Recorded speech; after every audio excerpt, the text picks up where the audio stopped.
auzu billahi mina sheytaani rajim bismillahi rahmaani rahim ñu ngi nuyu ñeenti nit ñi yeewoo ci réew mi góor ak jigéen mag ak ndaw di rafet seen ànd ak rajo télévision wal fajri rawatina seen émission diine ak jamono nag ñëw tey ci prolongation yi nga xamante ne ñooy topp at mu jot ci li ñuy tuppee fête du 1er mai nga xam ne itam 1er mai jàll na waaye les mai continue ndax itam nit ñaa ngi naan lii pour lan kon ne 1er mai mooy fi ñu wëñeekoo nag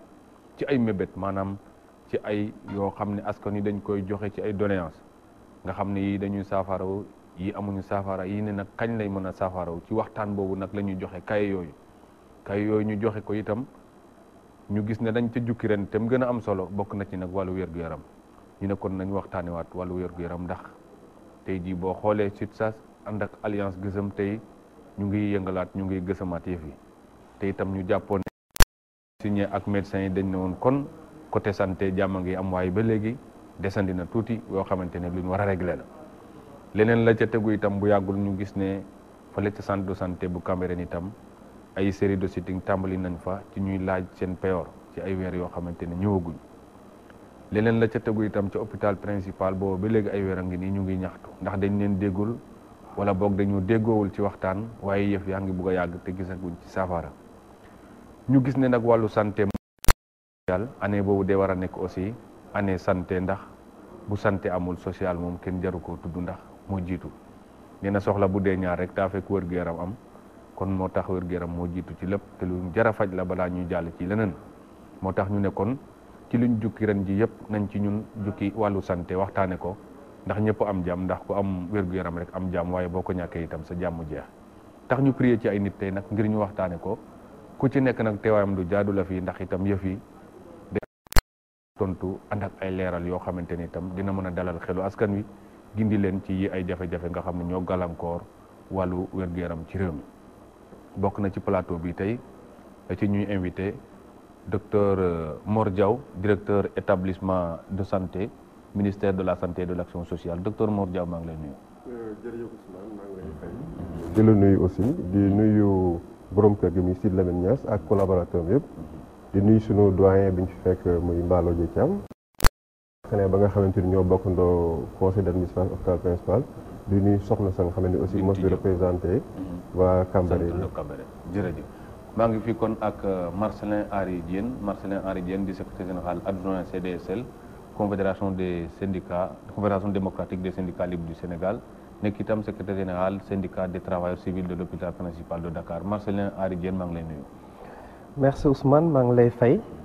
donc di la remercier ci invitation bi nga def di saluer auditeurs Walf yëpp di saluer aussi travailleurs waa santé jàmbaar lañu parce que ñu ngi mettre seen vie en danger chaque jour. jërëjëf maa ngi fi ak Mballo Dia Thiam secrétaire général SUTSAS bokk itam ci alliance gësëm nga xam ne itam fan yi yëpp ñoom ñu ngi di gësëm ci fànn woo xamante ni lu jëmee wàllu wér-gu-yaram ci kanam la Mballo Dia Thiam maa ngi lay nuyu. maa ngi lay nuyu di la fay di la sant Seydina Ousmane di rafetlu émission Dina Jamono gi ak ñi fiy liggéey di sargal liggéeykatu àddina bi yëpp beral loxo nag liggéeykatu santé action sociale di nuyu directeur des établissements de santé suma rakk Mor Diaw suma camarade ta ak camarade Marcelin di nuyu aussi Sidy Ndiaye parce que alliance bi nga wax yéen ko bokk ànd gësëm SUTSAS la ak SUDETEM suñu cri de guerre suñu cri de ralliement mooy ànd gësëm donc di ko nuyu di nuyu municipaux yëpp ak merci Mballo Dia Thiam maa ngi fi ak soxna Bintu Diop social centre de santé bu Cambérène Bintu Diop maa ngi lay nuyu. maa ngi lay fay sëñ Ousmane maa ngi nuyu ñoo fi toogandool ñëpp di la sant ci invitation bi. jërëjëf kon rafet nañ seen teewaay yéen ñëpp ci invitation bi ñu leen invité fii ci suñu plateau kon mbir mi nekk loo xamante ne tey santé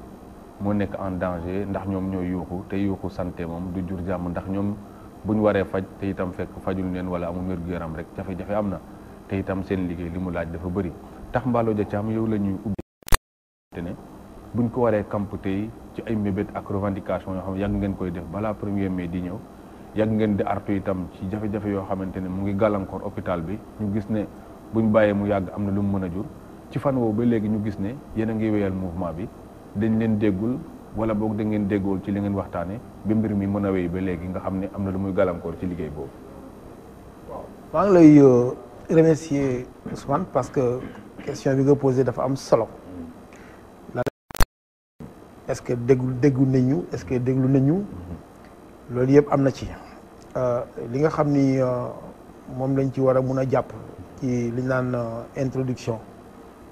mooy alliance des syndicats autonomes de la santé SUTSAS syndicat unique des travailleurs de la santé et de l'action sociale ak SUDETM syndicat unique et démocratique des travailleurs municipaux donc du Sénégal bi Sidya Ndiaye jiite dañoo ànd loolu mooy ànd lëkkaloo. lan moo sabab lëkkaloo bi lu ko sabab mooy ñoom am nañ ay accord yu ñu amoon depuis 2014 gouvernement bi defu ci li nga xam ni moo ci waroon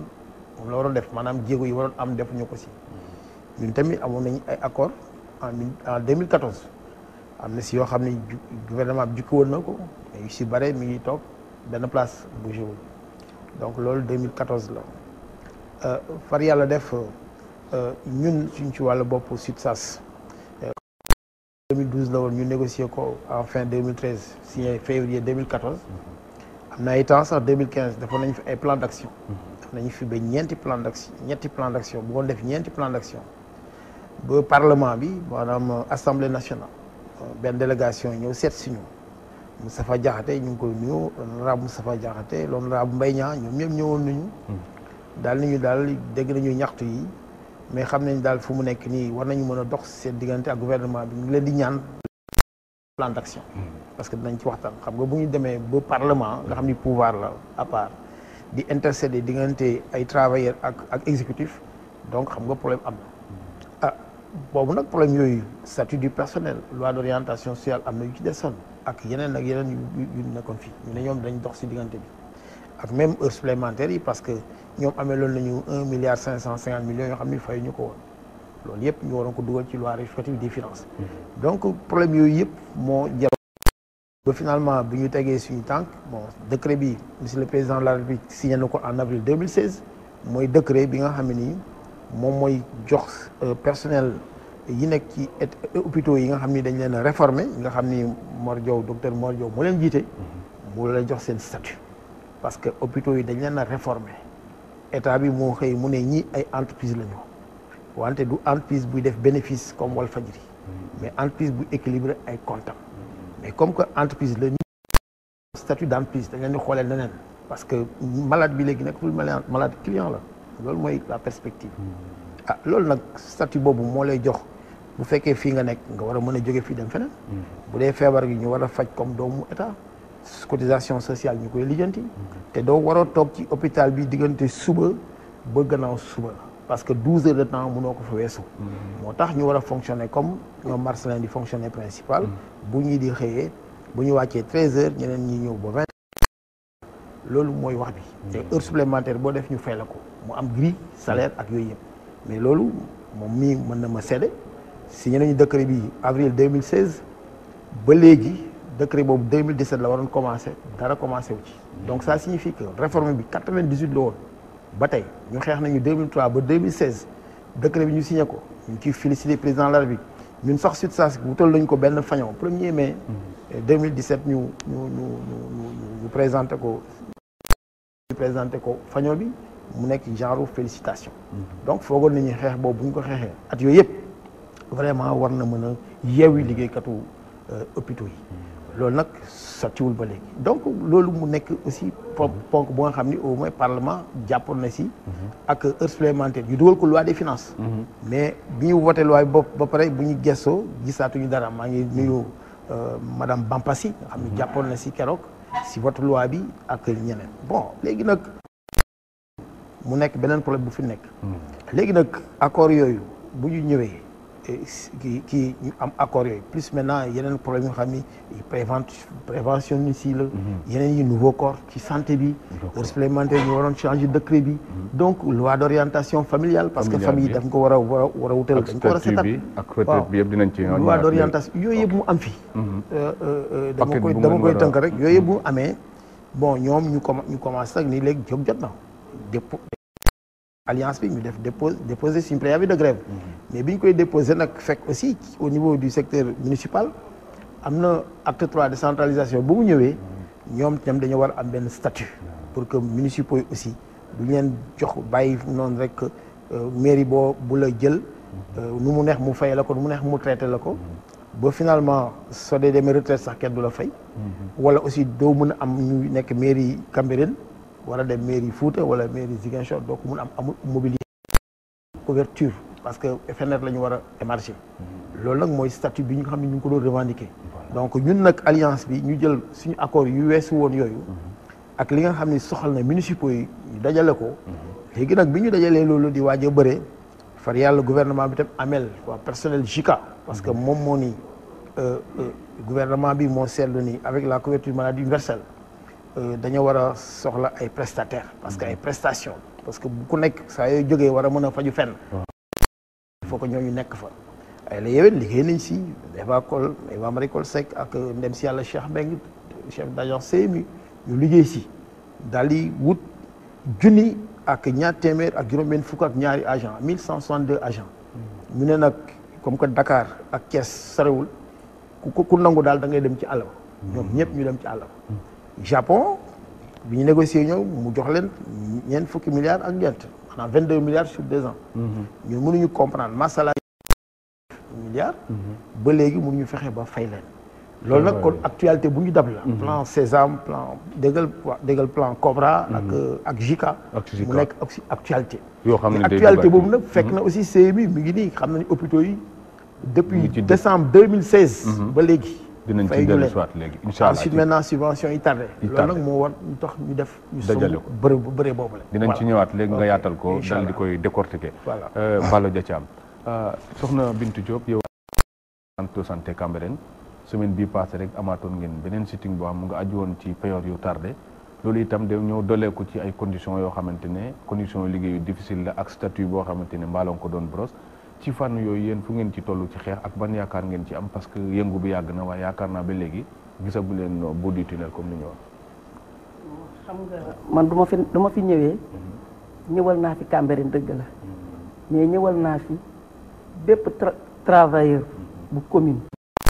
ni dañ laa jële ville de Dakar redéployer la ci mairie d'arrondissement yi parce que ñun bu ma la waxee ne la man léegi ma totaliser 20 ans de service 2014 laa commencé am retard de salaire amoon naa sama prise en charge médicale ak sama famille amoon naa donc ñu ngi ma doon cotiser IPRES amoon naa sama ay heures supplémentaires waaye lépp bi ñu mettre en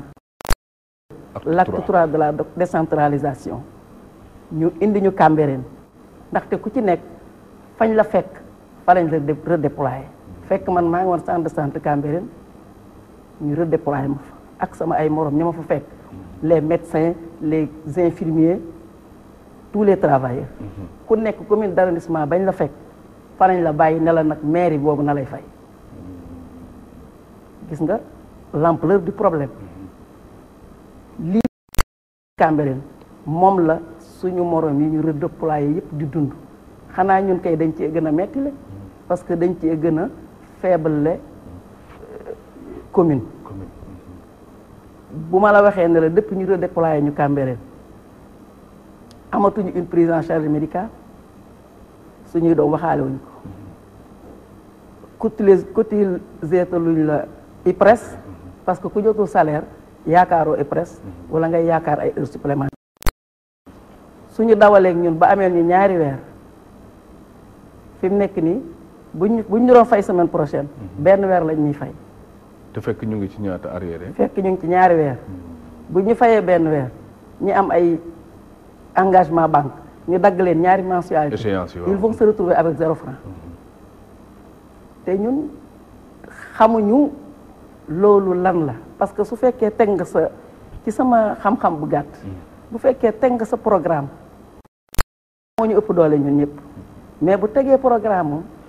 dafa war sóoraale les individualités parce que ñun ay père ak ay mère de famille lañu dañu amee ay charges dañuy fay luyaas dañuy dundal suñu famille dañuy paas di liggéey léegi nan la ñu mën a xalaate toog ñaari weer fayuñu ñu ko te doo xam fooy dem buñ ñu woowee tey ñu ne teg nañu une agence teg nañu un haut conseil de wax léegi ñun dañuy toog ba ñu teg toutes les institutions ñuy doog a am salaire bu normal di doog a am prise en charge médicale di doog a am ay heures supplémentaires di doog a am tout ce qui s'ensuit ñu ñuy doog a tamit di ñu cotiser les presses parce que maa ngi lay wax ne la ñu jot a jël retraite yëpp ñu nga toog jël nañu retraite kenn fayu leen kenn fayu leen ñu nga toog ñoom it di dund seen problème te ñun saay bu ñu xëyee monsieur le docteur Douma j'espère bien que maa ngi wax sous son contrôle stress bokk na ci li ñuy wax ñoom ni ñu dafay baisser système immunitaire dafay tax soldats yi lay aar sa yaram day baisser ba feebar bu ñëw mën laa dugg ñun déjà stressé nañu xëy na sax yamatuñ ci stress mais dépression moo ñuy waaj a dal parce que ak di dund waxuma dara mais koo ni amee nañ ma ñaari weer fayuñu ma bu ko neexee sax du la gëm loyer ba nga nekk boo tëddee doo nelaw soo xëyee peut-être sa dépense matul yaa ngi stressé yaa ngi liggéey ci ay malade ba pare boo feebaree tu n'as pas de prise en charge médicale léegi lan moo la dese dépression moo la dese wax maa yow foofu ba si kanam nañ ci ñëwaat léegi Marcellin Henri Diène yéen itam ngeen nekk hôpital principal fan yee ñu weesu jot ngeen fee def ay sit yu bëree bëri loolu itam ajuwaat rek ci ay revendications yoo xamante ne xaw naa durer tuuti mu bëggoon rek ci tënk ci yan la aju ci yéen itam ci boor boobu nga xamante ne mooy principal parce que ñu bëri itam jàpp nañ ne bu amee principal ñàkkul mu nga am ci yeneen établissement donc ñun ñu ngi nekk hôpital principal établissement public de santé la mais dafa am benn statut bu hôpital d'instruction des forces armées la donc hôpital principal mu ngi dépendre ci ministère des forces armées mais ministère de la santé mu ngi ci donc docteur mooy directeur des établissements publics de santé mu ngi ci biir conseil d'administration hôpital principal de Dakar ak yeneen ministères yu fa représenté donc ñun hôpital principal de Dakar dafa nekk hôpital boo xam ni depuis plusieurs années am na lu ñu sonal mooy dette lu ñu woowee dette lu mel ni CMU plan Sésame dafa amel hôpital principal xaalis bu bëri environ chaque année dinañu amel environ 850 millions par année ñu gis que ni loolu diis na yàgg nañu nag di si wax chaque 1er mai cahier de doléance bi sunu secrétaire général Ibrahima Sarr bu CDSL non seulement dina ko bind ci cahier de doléance yi mais suy wax ak président dina ko ci sonj parce que loolu lu am importance war nañu leen jàppale comme yàgg nañ di ci wax pendant plusieurs années année bi ñu ne à partir du 1er mai du ñuy commencé ñaxtu bi lu muy commencé port brassard rouge lay nekk donc actuellement nii du 1er mai jusqu'au 6 mai dinañ takk brassard rouge lu ñu bëgg mooy institution yu mel ni kudd amel nañu hôpital principal plus de 1 milliard actuellement nii sax jëlatuñu étudiants yi sauf urgence CMU amel na 6 milliards depuis le 1er mai dootuñu jëlati benn plan Sésame pour tout ce qui est ambulatoire c'est-à-dire kuy ñëw def ay examen radiologie wala ay analyse hôpital principal dootu ko jëlati te loolu baaxul actuellement ñu ngi année sociale année sociale ba pare ñu ne 3e âge yi ñu leen rejeté noonu vraiment loolu c'est faire une chose et son contraire moo tax ñu ñaan avec insistance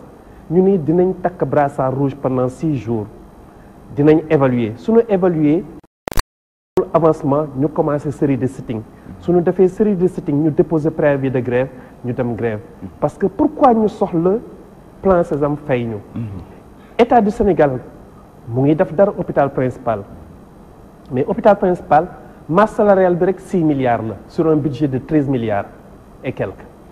donc il faut que xaalis bu ñu amel bi ñu fay ko hôpital principal parce que ñun ñooy seul hôpital boo xam ni ñooy fayal suñu bopp électricité ñooy fayal suñu bopp ndox ñooy fay téléphone électricité bi 450 millions ndox mi 200 millions téléphone bi 75 millions donc vraiment loolu bëri na ñu gis que ni hôpital principal soxla nañu jënd ay jumtukaay yu bees soo xoolee budget bi nii actuellement prévoir nañu 2 milliards pour jënd ay appareils parce que juñu ne ni sénégalais moyen bi naa que les hôpitaux de niveau 3 amuñu moyen pour dem à l'étranger pour mën a faju ju mais am nañu ay personnel de santé yu xarañ yu nangu def ñu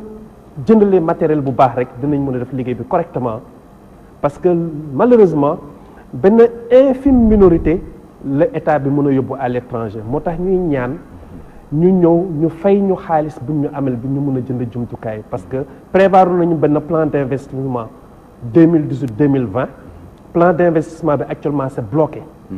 après yu ñu bëggoon jënd yëpp ci premier trimestre bi mënuñu ko jënd comme jënduñu appareil yooyu day retentir ci activité hôpital bi fait que suñu continuer nii activité hôpital bi dina baisser par rapport à ce qui était prévu dans le budget donc ñun juñu bëgg ñu fay ñu suñu xaalis pour que ñu mën a améliorer conditions de prise en charge des malades juñu bëgg ñu fay xaalis bi comme ça ñu mën a améliorer conditions de travail da ngay nekk di liggéey doo am lu ñuy woowe EPI c'est-à-dire équipement de protection individuelle ay yenn équipement yu lay aar pour que par exemple nga bañ a am yenn kii rayon yu dal sa kaw donc vraiment loolu soxla nañ ko te il faut que xaalis boobu mu ñëw ñun ñooy hôpital boo xam ni et c'est très important hôpitaux yi juñuy am hôpitaux du niveau 3 yi juñuy am lenn lu ñuy woowee prime d'intéressement qui varie entre 20 à 25% des recettes hôpital principal mu ngi ko am mais à un taux inférieur à 8%. C'est vrai, c'est un personnel qui a une éducation militaire. On a tendance à ne pas nous entendre parler. On dit que c'est la... Mais lu ëpp tuuru année bii nag mettre nañu en place un plan d'action donc vraiment ñaan nañu yàlla ñu bañ ko dérouler. Vraiment am na ay priorités état bi am na ay priorités priorité c'est quoi mooy que ñu def de telle sorte que xaalis bu ñu amal hôpitaux yi ñu fay leen ko comme ça hôpitaux yi mën a investir parce que si on n'investit pas du ñuy bloqué infrastructure de mën a renouveler nañ ci dellu soit léegi Marcellin Henri Diène docteur Omar Diaw directeur établissement public de santé nga xam ne tey jii lépp li ñu fi indi ci ay mébét ak ay ñaxtu yoo xamante ne yàgg na fi yéen a ngi koy suivre tey luñ mën a wax loo xamante ne wane na ne yéen a ngi dégg waaye yéen a ngi def bu fekkee itam matagul wala boog lan moo leen teree def ba nit ñi itam am yaakaar ci li ñuy ñaxtu boobu léegi. jërëjëf Ousmane xam naa ni mbirum système de santé lu diis la ci réew moom éducation ñoom ñooy ñi nga xamante ni ñoom ñooy tax dëkk développé loolu au niveau ko nattee xalaat nañ ni il faut que ñu xamante ni budget état rek doyul yore système de santé au Sénégal il nous faut ñu amaa yeneen jumtukaay yi nga xamante ni dañ ko war a ut pour yokk financement wu santé au niveau du pays et looloo taxaw ñu defoon benn forum en novembre 2017 président la fi jiite woon ko ñu xalaat fan la ñuy jëlee waatee xaalis ba nga xamante ni dañ ko dugal système de santé bi pour que ku nekk mën si gis ci boppam pour loolu mën a am à part budget état ñeneen ñi nga xamante ni war nañ dugal seen loxo muy entreprise yu mag yi fi nekk yi koy société minière ak ñeneen muy collectivités locales yi muy keneen ka nga xamante ni yaakaar nañ ni dans le cadre ci partenariat plus privé mën nga dugal sa loxo ba nga xamante ni xaalis bi dina doy pour jël en compte li ñu soxla ci système bi li ñu soxla mooy il faut ñoom ay tabax mooy ay hôpital wala ay centre de santé wala ay poste santé il faut ñu am équipement il faut ñu matériel mais loolu yëpp ñi ko yoree mooy les hommes nit ñi nga xam ne ñoo fi liggéey ci docteurs yi ba nga xamante ni le personnel du soutien bi gën a ndaw ñoom ñoo war a ŋànk système de santé pour mu dox et ñooñu sunu mbébét ak sunu pexe mooy au niveau du ministère fexe ba améliorer seen condition de travail si ni ñu ko mënee accords yi fi am yëpp ministère moo ko signé woon ànd seeg la plupart du temps le premier ministre comme ni ko Mballo waxee bi ñu indee seen plan le ministre actuel ministre de la santé recevoir na leen alliance ànd gësam waxtaan si li ñu yaakaaroon ni mën nañ koo régler au niveau du ministère de la santé lu bëri régler nañ ko bu juboo nañ si yeneen points yi nga xamante ni yëpp dafa amoon ay incidences financières ñu xamante ni loolu ñun mën ñu ko lijjanti ñu bàyyi ko le chef du gouvernement muy le premier ministre mu diriger waxtaan ba nga xamante ni da koy am ak syndicats yi loolu bi mu amee bu mujj bi defe naa si weeru avril bi la am nay engagement yu ñu jëloon engagement yi nga xamante ni mooy nañ ay weer fay ñu leen ñu fexe depuis le 13 avril ñun lañ joxoon instruction pour li engagement ñu war de au niveau du ministère de la santé ñu def leen ko ba fay jox leen seen payoor muy contractuel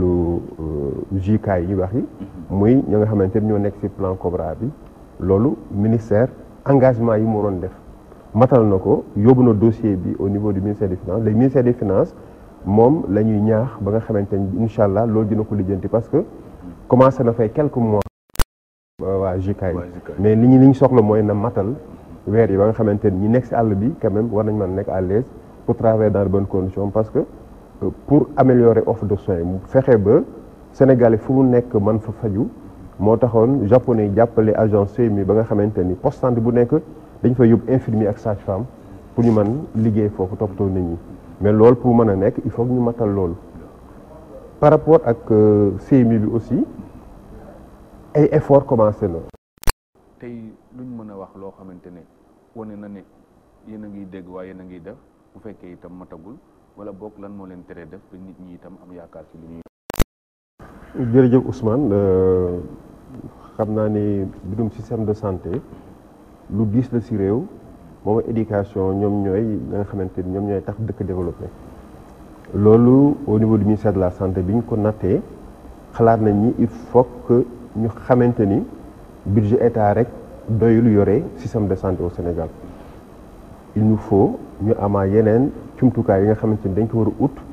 pour yokk financement santé au niveau du pays. looloo taxaw ñu defoon benn forum en novembre 2017 président la fi jiite woon ko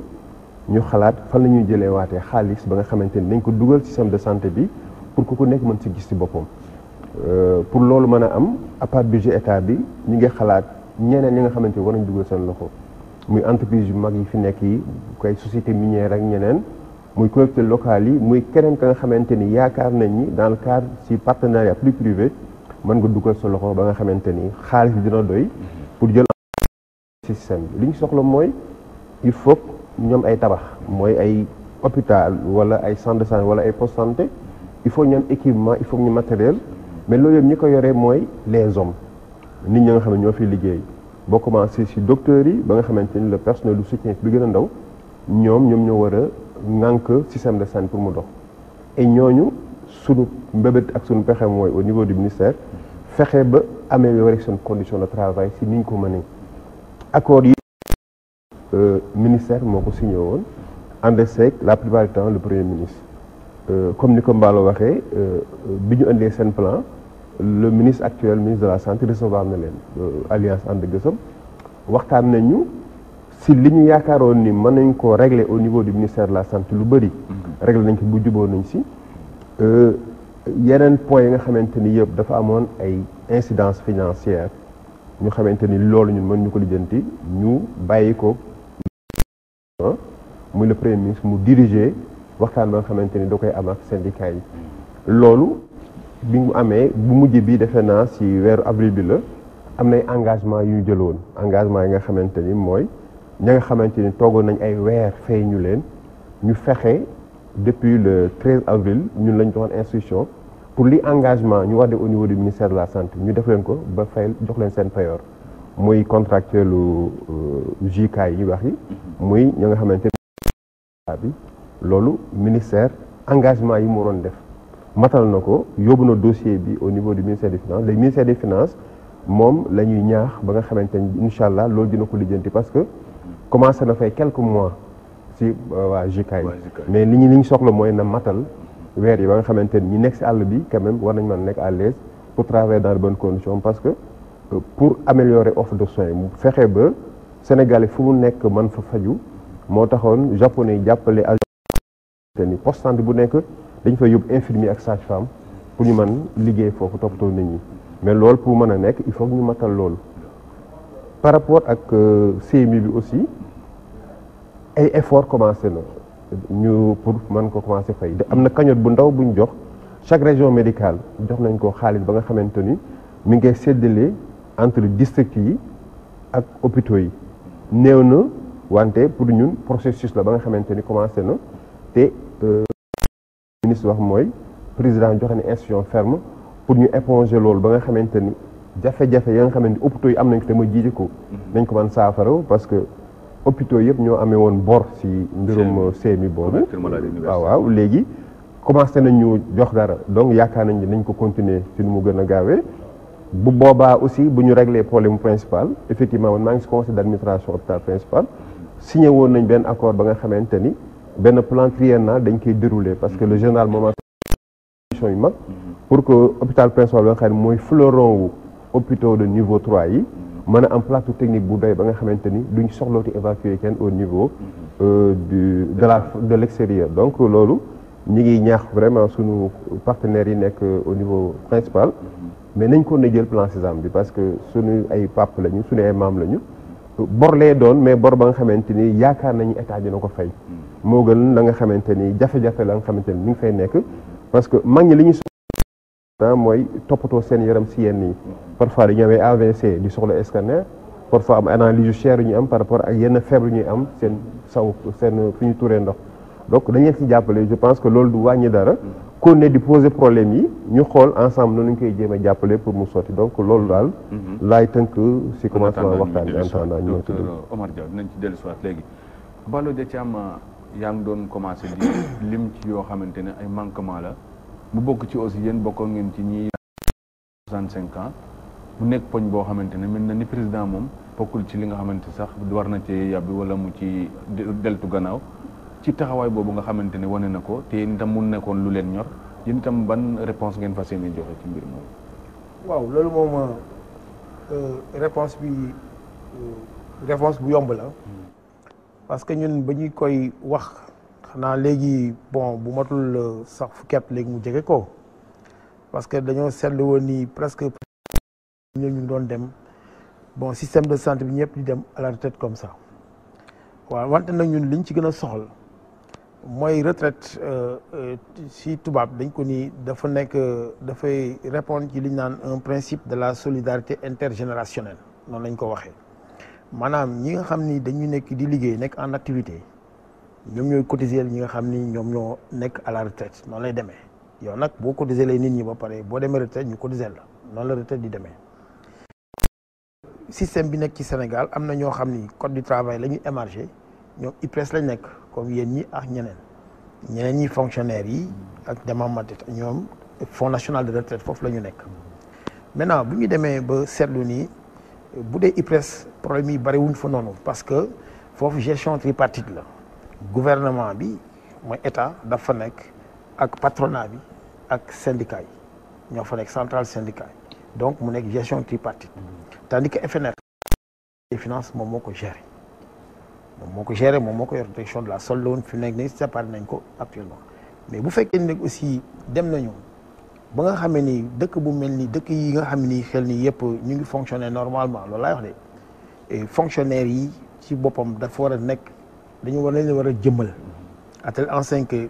saa yu nit yi war a retraité juróomi at fu mel ni France par exemple ak feneen juróomi at avant ngay dem retraite dañu positionné kenn ku la war a remplacer parce que recrutement bi dafa menace parce que démographie bi maanaam nit ñi bu ñu dee yokku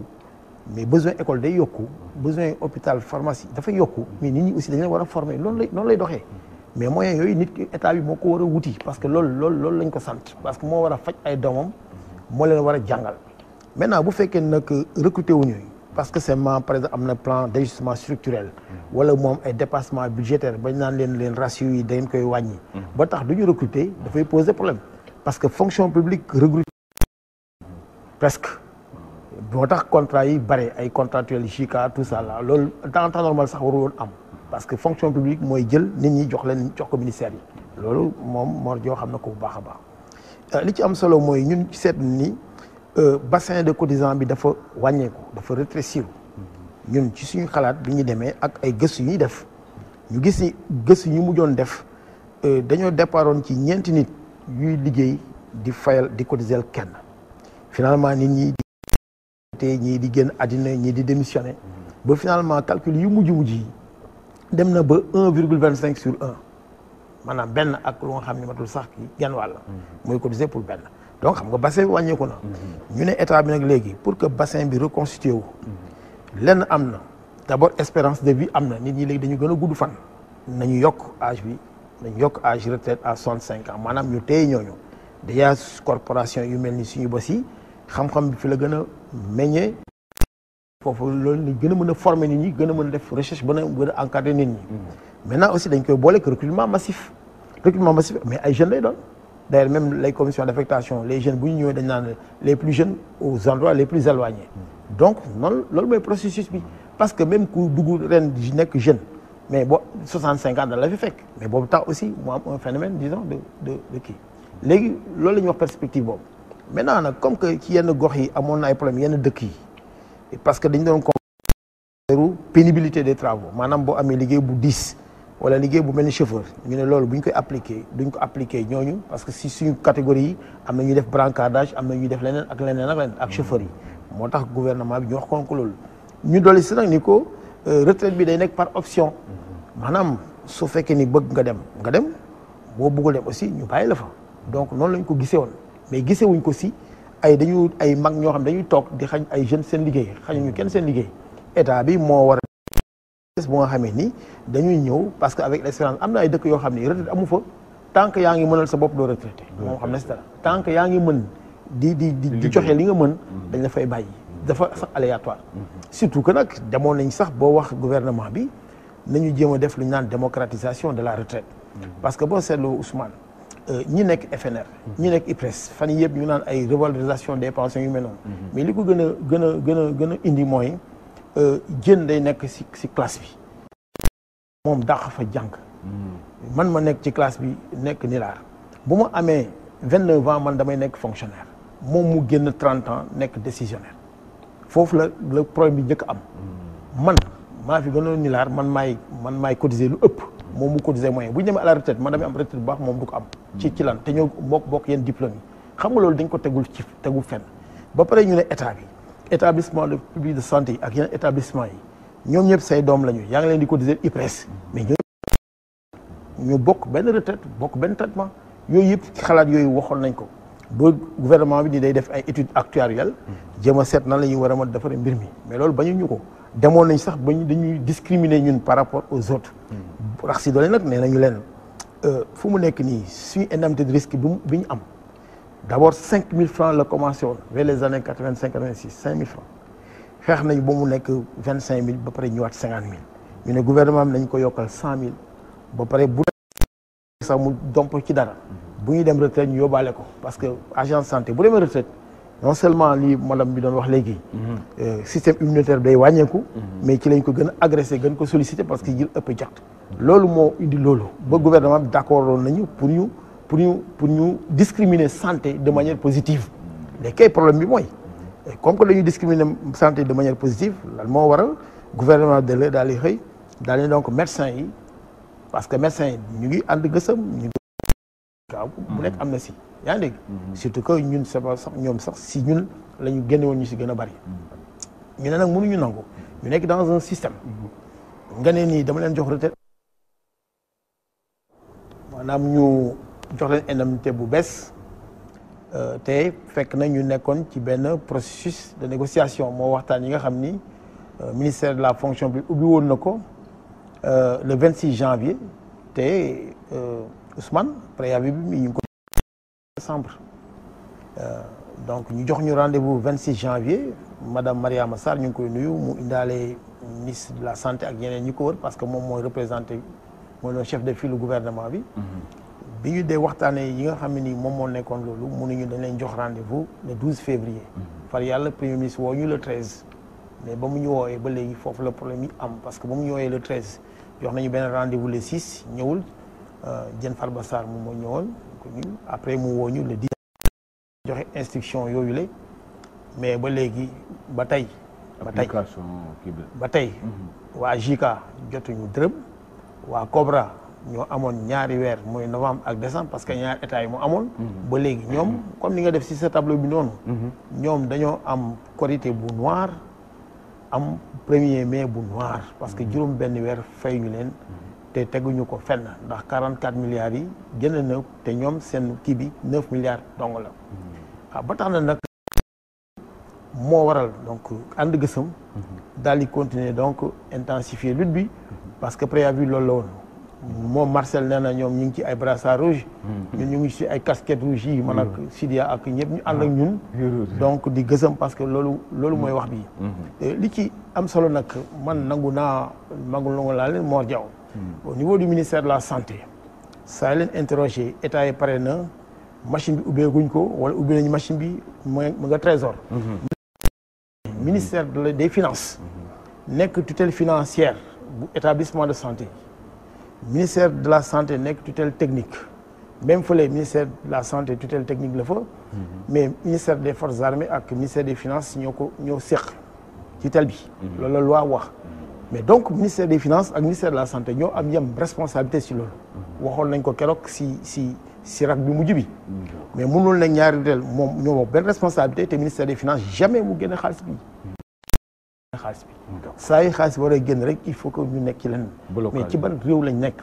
alors que budget yi ñu voté la à l'Assemblée ñu planifié ko te bu fekkoon sax dañ dul def benn dépense ñu mën a wax mais dafa am yeneen dépense yoo xam ñu ngi ko def dafa mel ni santé ay dépense am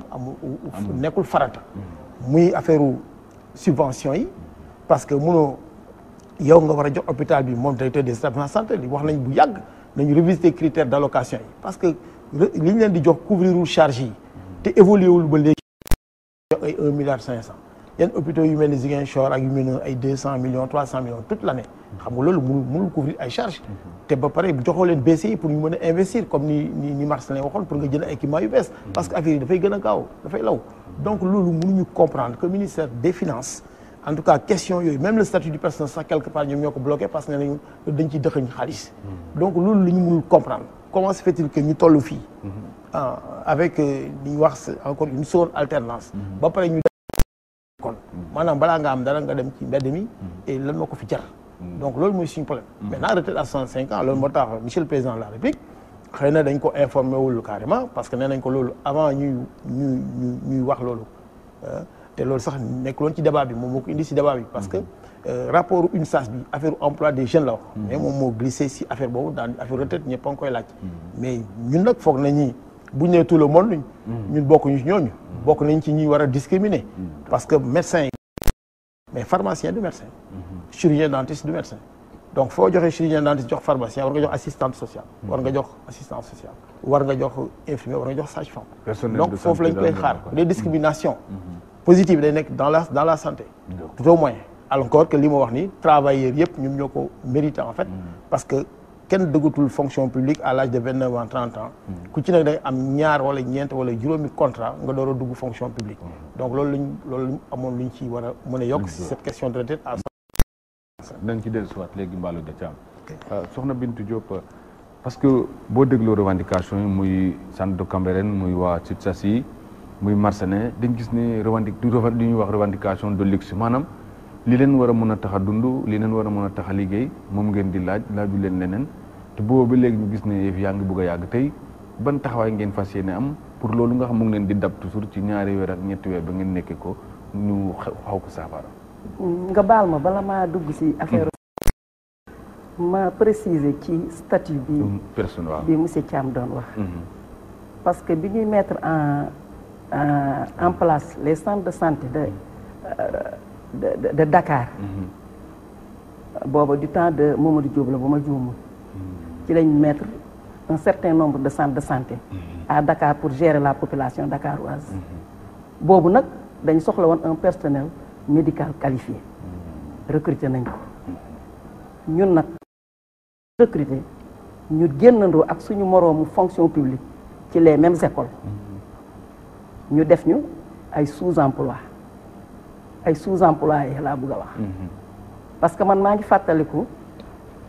defar naa sama dossier pour defi ENAM du temps de l'ENAM mais bi ma defaree dossier bi ba déposé ko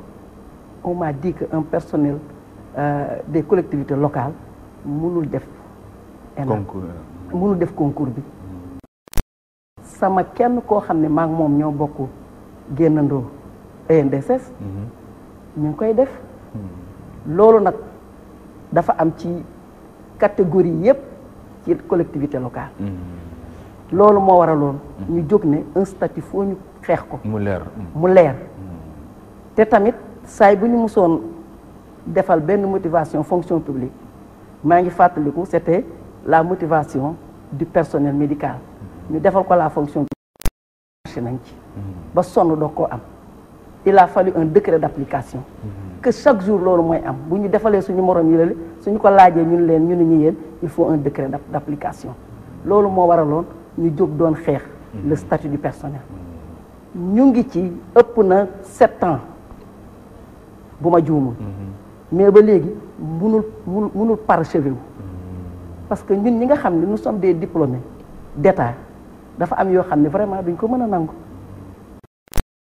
ñu ñuy considérer comme ay sous-employés parce que suñu morom yi nekk fonction publique fa ñu jaar ba am diplôme ñun fa lañ jaar ba am diplôme seen wërsëg dafa nekk fonction publique nous on a choisi d'être à la mairie de Dakar pour une raison ou une autre ku ci nekk am na raison boo xam ni moo tax nga bëgg a toog Dakar mais nag ça ne veut pas dire que tamit dañuy def 2 poids 2 mesures pour dellu si nag ci li nga waxoon ci affaire Cambérène en tout cas ñun di liggéey bu ma la nëbbuwul semaine bële damay ñaan sama jëkkër paas ba rusati koo ñaan paas may dox comme Cambérène laa dëkk di ñëw di liggéey si Cambérène 1 mais loolu mun ma ko toujours loolu malaati ñoo tax ma koy def parce que man dama féete ci benn côté bi nga xam ne moo gën a unité bu xaw a sensible parce que dama yore dama nekk chargé du traitement de la tuberculose te xam nga boobu traitement léegi nag su may dox di liggéey si du toujours laa koy mën te nag maa ngi jëm mag kon ñu jarax wala léegi nag su ma amul paas nan laay def li ma war a jox sama doom yi ñu paas léegi man damay ñëw liggéeyee ko du ma jot salaire après ñoom ñu toog bañ a kii neexul ba neexul léegi ban solution laa mujjee jël je viens les vendredis et les lundis maa ngi koy wax fii ñëpp dégg si les lundis et les vendredis laay ñëw ma jox malade yëpp garab parce que sama conscience moo ma mayul ma toog sama kër bàyyi malade seen traitement di dagg ma conscience professionnelle ne me le permet pas loolu moo tax ma di ko def mais passe bu ma liggéeyee si bari naa si ay morom amuñu ko soo toogee 2 mois amoo salaire kan nga koy laaj ku ci nekk yaa ngi say problème te mënoo di liggéey di war di ñaan passe quand même loolu nañ ko wax fii mu leer ñëpp dégg si le président de la république mu dégg ko mu xam ni ñu ngi ci condition yu metti de la décentralisation mooñ ci dugal te nous on n'a pas demandé à être redéployé c'est un programme de l'État doit prendre ses responsabilités bala moo ëppi loxo waaw bala moo ëppi loxo parce que sonn nañu torop te ñun on est tristement célèbre surtout ñun waa Cambérène li tax ma ne on est tristement célèbre bala ñoo fayeeku génn ci télé yi ñëpp xam nañu bu ñu rombee xale yi sax ñun la gis naa la yow télé ça c'est dégradant c'est dégradant te vraiment continuer le président na ko dégg na ko dégg mu sàkk ci pexe d'accord nañ ci dellu soit léegi Bintou Diop centre de santé Cambérène Marcellin Henri Diène hôpital principal aussi wax nga statut bi mu nekkee boo xamante ne particulier la mais loolu terewul itam mu nekk ci tutelle ñi nga xamante ne ñooy direction établissement de santé publique loolu nag nekkaat loo xamante ne tey à chaque fois dañu gis toujours ne statut bi ak nu mu mënti demee itam responsabilité yi ci war toujours mooy war ci ñii ak ña ca des relation ngay lancé ñi pour ñu xoolaat côté hôpital principal parce que soxna Bintou Diop nee na dafa yore benn cellule bu sensible foofu mais ni tam principal ku ko xam-xam ne nekk na demin boo xamante ne presque moom la Sénégal yaakaar ci wàllu plateau sanitaire côté boobu vraiment ban appel ngay lancé waat ci. merci Ousmane comme ni ñu ko waxee. Sénégalais yi am nañu yaakaar bu baax ci hôpital principal donc état du Sénégal war na xool nu muy prioriser dépense mooy lan directeur wax na ko sànq nga amee nit ki ay milliards semaine passée nga jox ko 150 millions. finalement day mel ni comme benn goutte d'eau ci géej gi moo tax ñu xool parfois daf ñuy xaw a metti malade bu am tuberculose su ñëwee yow yaay nekk en contact ak moom malade bu am Ebola su ñëwee yow yaay nekk en contact ak moom sooy def chimiothérapie ngay am risque de ay rajo ngay am risque de contamination avec les rayons grand bi lu mu wax di dëgg la de 100 000 francs prime de risque c'est pas un luxe parce que li ngay vivre pendant année de travail yooyu soo demee ba am sa retraite nga dem sa retraite tu risques de payer tout ça moo tax discrimination boobu mu wax am na solo lool bi lu ñu ko wax même su amul moyen na góorgóorlu si nu muy fayee borom yi pour la prise en charge pour mën a jël en charge ñu gën a néew doole yi mooy les enfants de moins de 5 ans mooy ay dialyse waxoon nañ ko fii ay waxoon nañu césarienne waxoon nañ ko fii ay les adultes de plus de 60 ans ñooñu ju leen war a jàppale plan Sésame lu baax la si dëkk bi bu ñu toog ñu seetaan ba ñu koy arrêté te loolu pour ñu mun bañ ko arrêté foog ñu fay ñun vraiment bëgg nañu ñun en tout cas hôpital principal ñu jox travailleur civil ak militaire beaucoup plus de cër ñu jox leen cër parce que mérité nañ ko wax naa ko sànq on est la grande muette naka lu ñu mën a imaginer yeneen hôpitaux yëpp fu ñu amee 20 à 25% de la prime d'intéressement hôpital principal di am moins de 8% moo tax ñuy ñaan suñu autorités yi ñuy góorgóorlu si loolu. am na aussi lu xaw a hybride ci hôpitaux yi mooy diggante public semi privé aussi am na yeneen services yu fa am yoo xamante ne dañu yaakaar war na nekk ay ressources additionnelles wala affaire du fonctionnement. hôpital principal hôpital public la. hôpital public de santé la comme yeneen hôpitaux yi yëpp gestion bi rek moo nekk militaire gestion bi dafa nekk militaire mooy statut spécial boo xam ni su demee ba Sénégal nekk si diggante moo am ay problème militaire mun nañ jël hôpital principal pour su naree am ay yenn afflux massif wala affaire demee noonu su naree am ay formation yoo xam ne duñ koy def pour militaire donc loolu rek la mais amul benn subvention bu ñuy jot ñu bëri ju ñu yaakaar que ni France xam nga à l'origine c'est vrai que France moo ko yoroon woon ñoo ko doon diriger ba jusqu'à mais depuis 1971 France jox na ko Sénégal Sénégal moo ko yor léegi depuis 2008 sénégalais rek moo koy diriger te vraiment ñoom di diriger hôpital principal ñu ngi def vraiment seen ay efforts yu rëy pour mën a diriger hôpital principal correctement mais foog aussi ñu jàppale leen foog ñun ñu ngi koy wax actuellement nii sunu appareil jumtukaay yi da ngay am scanner boo xam ne benn bi panne na depuis bu yàgg 64 barrettes bi benn bi chaque 2 jours mu panne IRM bi ça def na plus de 10 ans nekk nañu actuellement nii hôpital boo xam ne ay panoramique dentaire soo amee ay yenn problème sa bëñ yi mënoo am appareil boobu yenn examen de rajo yi yoo xam ne par exemple ay hystérosalpingo mënatuñu ko def hôpital principal donc lu ñuy bañ hôpital principal dellu gannaaw ñu ne tubaab yi bu ñu ko yoree moo gën alors que tubaab yi ñu doon am moyen te sénégalais yi duñ leen jox moyen pour que ñu mën a liggéey ñun loolu rek lu ñuy bañ tubaab yi duñu reetaan ñu ne yàlla mënul yor alors qu'on ne donne pas les duñu jox moyen pour que ñu mën a liggéey même suñu joxul subvention pour ñu mën a liggéey état bi lu mu ñu amel li ñu fay ñu ko ñun vraiment loolu lu ñuy wax avec insistance parce que structure état bi coûte amel 1 milliard structure état bi amel 6 milliards ñeneen laa ko wax vraiment day metti te on te demande de payer ton électricité toi-même nga fay salaire u personnel bi yëpp 6 milliards nga fay yeneen charges yi yëpp vraiment ñu ngi ñaan état du Sénégal mu xool nan lay prioriser dépense mi quoi parce que am na importance wax na ko sànq on se félicite lu ñu defal enseignants yi prime de logement 100 000 francs vraiment on se félicite mais les gens ne savent pas que ni au niveau de la santé amuñu prime de logement grand bi chaque jour mu ñëw xeex ko chaque jour mu yóbbu il faut que ñu gëstu waa santé il faut que ñu gëstu santé ku feebar fii rek structure de niveau 3 yooyu nga am yaakaar président français suy ñëw fii Sénégal du ñuy réserver ay chambre foofu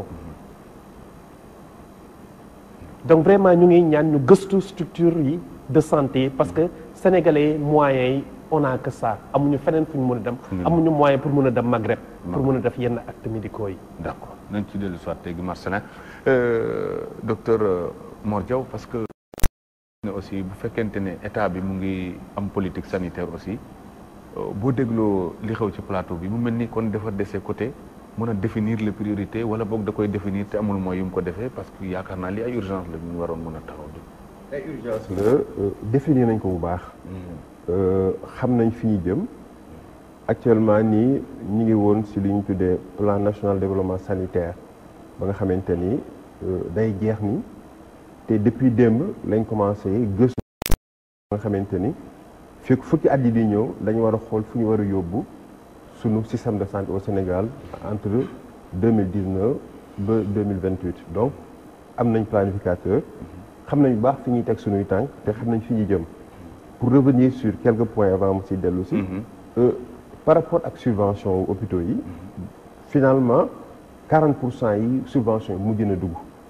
actuellement hôpital bu nekk actuellement am nga 40% subvention ba nga xamante waroon a dugg depuis le premier liñ waroon dese reliquat mujj nañ ko si dugal beneen chose ba nga xamante ni au niveau du ministère def nañu effort mooy yokk budget ba nga xamante ni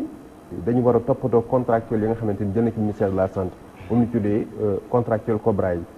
ren si budget état yokk nañ ci 2 milliards pour augmenter assiette boobu mais solution bi comme ni ko Mballo waxee mooy recruter dans la fonction publique et loolu bu ñu ko defee effectivement dinañu permettre ñu am benn masse nañu mën redéployer à temps au niveau de toutes les structures ni ñu yokkee budget boobu nañu yokkee aussi presque de 3 milliards budget CMU ba nga xam ne mooy son budget de fonctionnement mais arrière yi ñu am yi nga xamante ni mi ngi fi ministre bi defoon na si benn bataaxal bu leer ba nga xamante ni ñu ko joxe président de la République moo tax en conseil des ministres dafa ni il faut ñu toogaat natt suñu bopp xool jumtukaay yu doy ya nga xamante ak surtout xaalis bu doy pour éponger arrière ya nga xam ne am nañ ko ñun biñ ko waxee ba léegi pour l'instant nous sommes rassurés mais il faut que engagement yi mat au niveau du ministère des finances mooy ñun li ñuy wax yëpp ñu war ko matal mooy fay arrière ya nga xamante ni infirmier ak sage-femme am nañ ko te nekk si àll bi ñu mën ko éponger mu jeex tàkk ak Cobra ba nga xamante ni ñun mujj nañ def si engagement si mois de mars bii pour que li ngeen desaloon ñoom ñu mën ko matal donc ñun à notre niveau on a tout fait pour régler les problèmes donc ñu ngi continuer le premier ministre a donné des instructions faire ba nga xamante ni fay bi dina mën a mat donc effort bi ñuy def ñun leer na donc on est dans de belles perspectives ya nga xamante ni war nañ ko xool leneen la nga xamante ni mën na si yokk mooy personnel de santé bi revenir sur la retraite à 65 ans président argument mu joxe bu neex a dégg la ñi ñuy jël comme médecin yi dañ leen yéex recruter dans la cause parce que seen études yi ëpp na ñu jël leen donc bu ñu leen jëlee avantage la d'abord ci état parce que Mballo leeral na ko personnel de santé d'habitude du retraité man ba léegi am naa ay aînés yi nga xam ne ils ont plus de 75 ans ñu ngi liggéey bu ñu demee privé li ñuy gagné ci xaalis mu ëpp li ñu fi nekkoon fonctionnaire donc état moo am intérêt te ce type de personnel là argument yi ñu joxe mais nañ ko togg ba nga xamante ni bu fekkee ni am nañ ay arguments yu personnel de santé ba nga xam ne de manière sélective war nañ yaakaar ni war nañ mën a dem se retraite ba 65 ans ñu waxtaanee ko man je pense que loolu ay perspectives la yoo nga xamante ni ministère de la santé tëju aussi pour bañ a waxtaanee la nga xamante ni à long terme nañ mën a xool au niveau du personnel de santé ñan lañ yaakaar ni buñ demee ak ñoom dinañ mën lu yóbbu retraite à 65 ans xëy na bu du mën ñëpp donc personnel de santé dafa hybride am na ñoo xamante ni comme ni ko Bala waxee ay fonctionnaires lañu municipalité ñoo di gérer ñee ñi hôpital moo di fay ñee ñi culture locale ñoo di fay donc le statut du personnel ba nga xamante ni togg nañ ko ba signer décret bi donc ñun li ñuy def ñun ñëpp accompagner la mise en œuvre mooy continuer le processus de négociation li ministère des finances wax mooy il faut ñu xoolaat les grilles salariales ay waxtaan la ku nekk na ñoo def ay propositions yoo nga xamante ni bu fekkee continuer nañ ko xëy na dinañ mën jiwoo ba nga xamante ni li ñuy boole ñun ñëpp dina permettre parce que li ñuy dégg mais neexul bu doon suñ sago personnel de santé buy xëy di wàcc dafa war a am salaire am ba nga xamante ni dina mën yore këram te dina am motivation ba nga xamante ni liggéeyam dina ko war a matal donc loolu daal laal si bëggoon leeral Ousmane kon daal ci biir administration bi nañ ko gérer waaye wàcce ko ci ñi nga xamante ne ñoo ciy bénéficié wu nañ ci dellu soit léegi docteur Mor Diaw Mballo Dia Thiam boo seetee tey ci gestion hôpital bi parce que dañ gis ne parfois aussi ci li ñu wax ne salaire yi statut bi ak yeneen yi aju ci seen liggéey yëpp yéen dañoo dem a dem ba personnel bi buñ génnee sax waxatuñu ak établissement bi parce que établissement bi moom ci boppam dafa am jafe-jafe pour xaalis boo xamante ne war na ko mën a jox liggéeykat yi mais état la ñuy waxal boo xamante ne presque bor bi nga xamante ne moo gàllankoor structure bi ci moom la gën a aju te bor boobu aussi day wàccaat ba ci maladie parce que ñi buñ jëlatul waa université ñoom amul fu ñu leen amee prise sociale en charge sociale ak yeneen malade yoo xamante ne ci lañ aju ci plan Sésame boobu kon ci côté boobu interpellation lancé état te boobu ba léegi du tey te mu yàggee nii est-ce que nit mën naa continuer di am yaakaar ne lii vraiment war na mën na nag bàyyi suñu hôpitaux yi ñu jëm ci kanam. ah yaakaar bu amoon tamit day yaakaar bi ñu commencé tas et puis waxoon nañ ko Eva parce que moom lañ ko doon waxee depuis les années 80 ne woon nañ ko bëgguñu espoir bi transformé en désespoir et def naa ni ci loolu lañ nekk parce que li Marcel wax dafa am solo par rapport à l'hôpital principal mais ñoom problème yi am na noonu bu ñu demee amel ko 13 milliards ba pay naa mënul jënd sa ay rein artificiel pour que ñu mën def dialyse ak demande bi am mais ça c'est la catastrophe nañ génne xaalis bii loolu mooy wax bi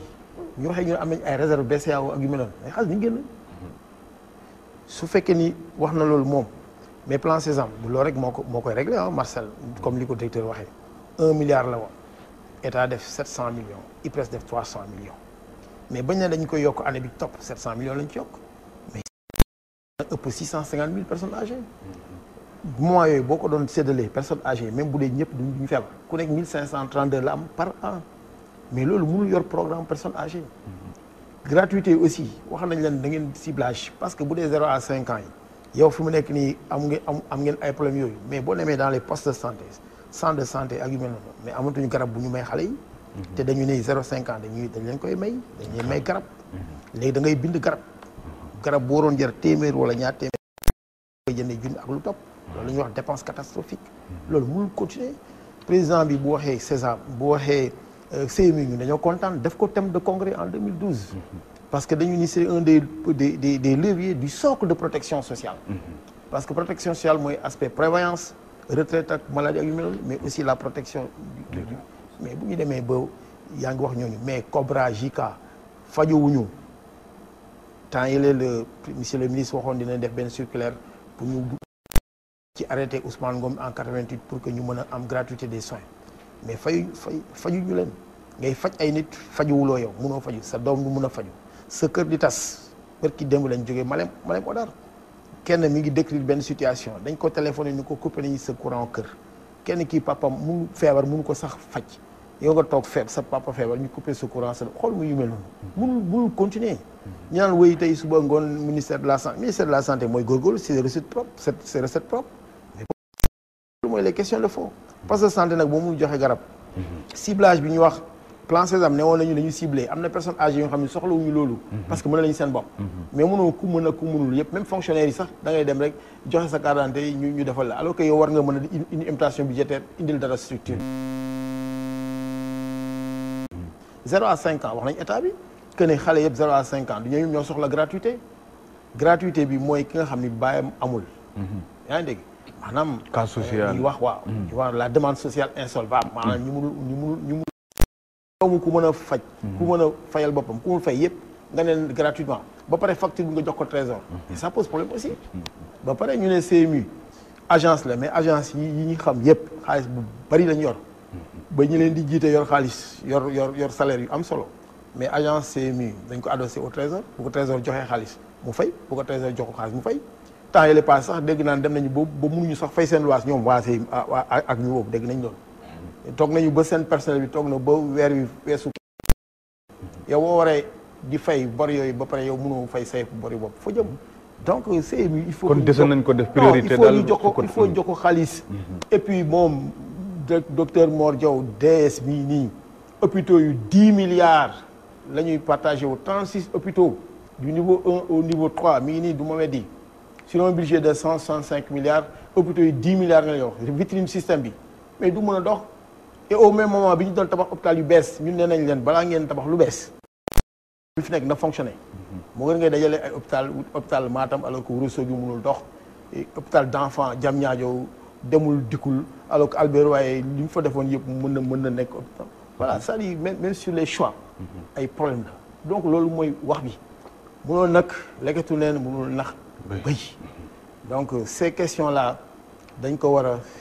régler de manière définitive. Sinon dafa mel ni li fi nekkoon moo fi nekkaat te loolu taxul woon nit ñi di mën a yenn combat yi. ba ngeen di gësam réponse boo xam ne. non dal na seen xel wala mu ubbi seen bët ci li nga xam yéen a ngi koy xaar. voilà non parce que ñun dañoo jaaxle sax parce que bu fekkee ñu ngi gësam teg nañu préavis de grève te loolu loi moo ñu may loolu. boo bëggee dem grève nga yëglu. ci fanweeri fan yi la ñu war a waxtaan pour que histoire du am maanaam grève du am. parce que grève dañ ko encadré. mais bu ñu xaaree 27 décembre ba 26 janvier ñu door ñu woo pour ay accords yu ñu waroon appliqué normalement bu ñu woowee kay dañu war a wax ni décret yaa ngi wala kayit yaa ngi. say jeex na.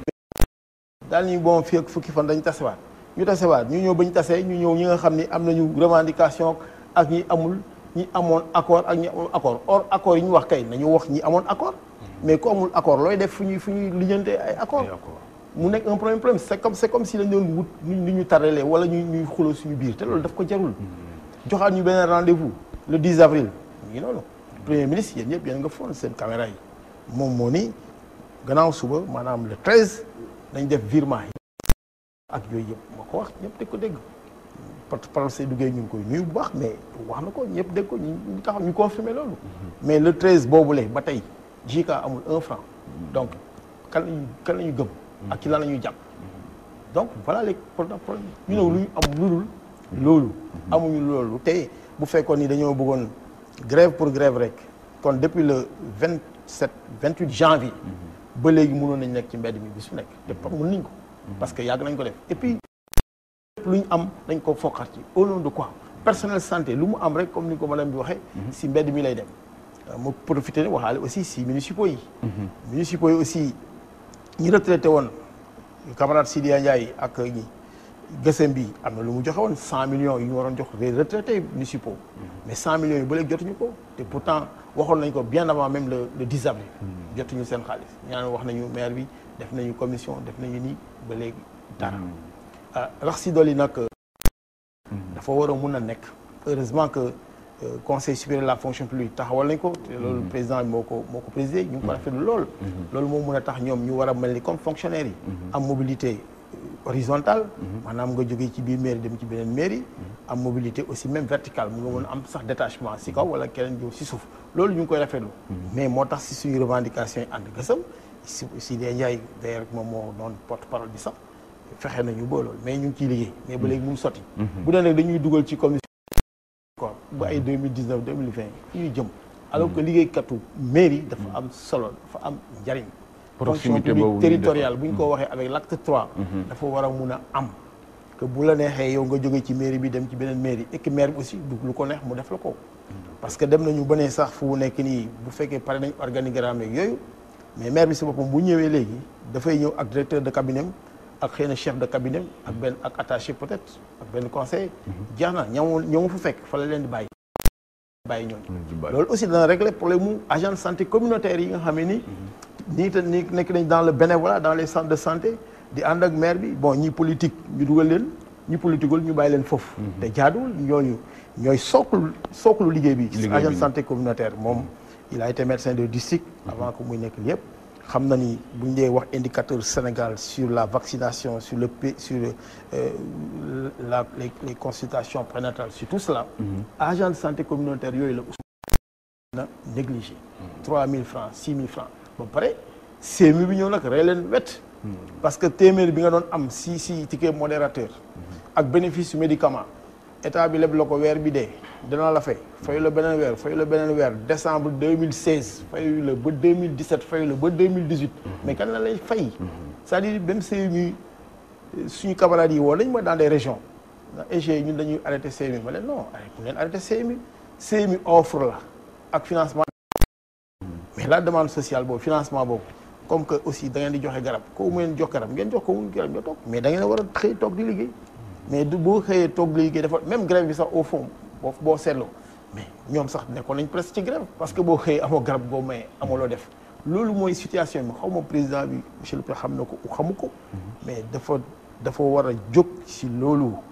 waaye li may wax moo naan na dem def wuti les moyens de sa politique moo gën ñuy jéem a bricoler def la politique de nos moyens alors que santé non, mënul c'est soox. pas possible c'est des problèmes structurels mënuñu ko régler comme ça par des non mënul nekk c'est pas possible. D'accord. La santé est très sérieuse. Alors. moo tax ñun aussi ñu ngi ci dem avec beaucoup de responsabilité. waaw gësam nañu nag ñu ngi gësam. mais mënoon nañu épargner gësam boobu la. d'accord nañ ci dellu soit léegi Mballo Dia Thiam soxna Bintou Diop bu ñu xoolee tey itam ci seen côté parce que Mballo Dia Thiam wax na ko ñoo xam ne ñu ngi ci liggéey bi di ci sonn am engagement total mais dañuy dem ba ñu war a renforcer ñu mën liggéey bi ñu defar ko ñu jël ay nit yoo xamante ne peut-être ci base politique ak yu mel noonu alors que affaire dafa war a nekk lu collectif pour ñëpp mën a am motivation boo xam dina leen ci dimbale ci doxalin boobu aussi discours yi bëri na action yi bëri na yan nga ci jàpp ne yu positif la ak yu négatif yoo xam mën na tax nit ki aussi gën a découragé ci li muy def. waaw li mu wax sax am na lu ma ko si yokkal. li ñuy def au niveau des municipalités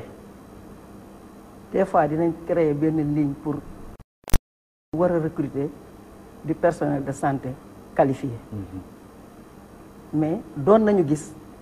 ñu recruter ay secrétaires wala ñu recruter des agents yoo xam ne ay agents nettoiement fexe ba dugal leen ci système bi léegi nag bu ñuy wax ne boo duggee hôpital sikki yi ñuy wax yépp bari na ci loo xam ne loolu daf koo waral mooy ñàkk a recruter un personnel qualifié. l'homme qu'il faut à la place qu'il faut bu amul rek. waaw am place vide wala yu. te gis nga les agents yi muy wax. bu ma la waxee ne la ñooy abattre le gros du boulot. parce que bu ma jëlee exemple centre de santé Cambérène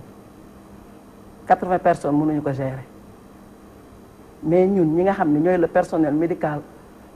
qualifié matuñu 40 ça veut dire que ku mel ni man liggéeyu 3 personnes laay liggéey parce que médecine doyaluñu ay ASC pour jox ma ci damay tegale 3 ans du ma dem congé année dernière moo ci mujj le dernier mois dama ko dagg ñëw liggéey si parce que service bu commencé woon na jaxasoo kenn mënu ko gérer li si des mooy les agents les ASC là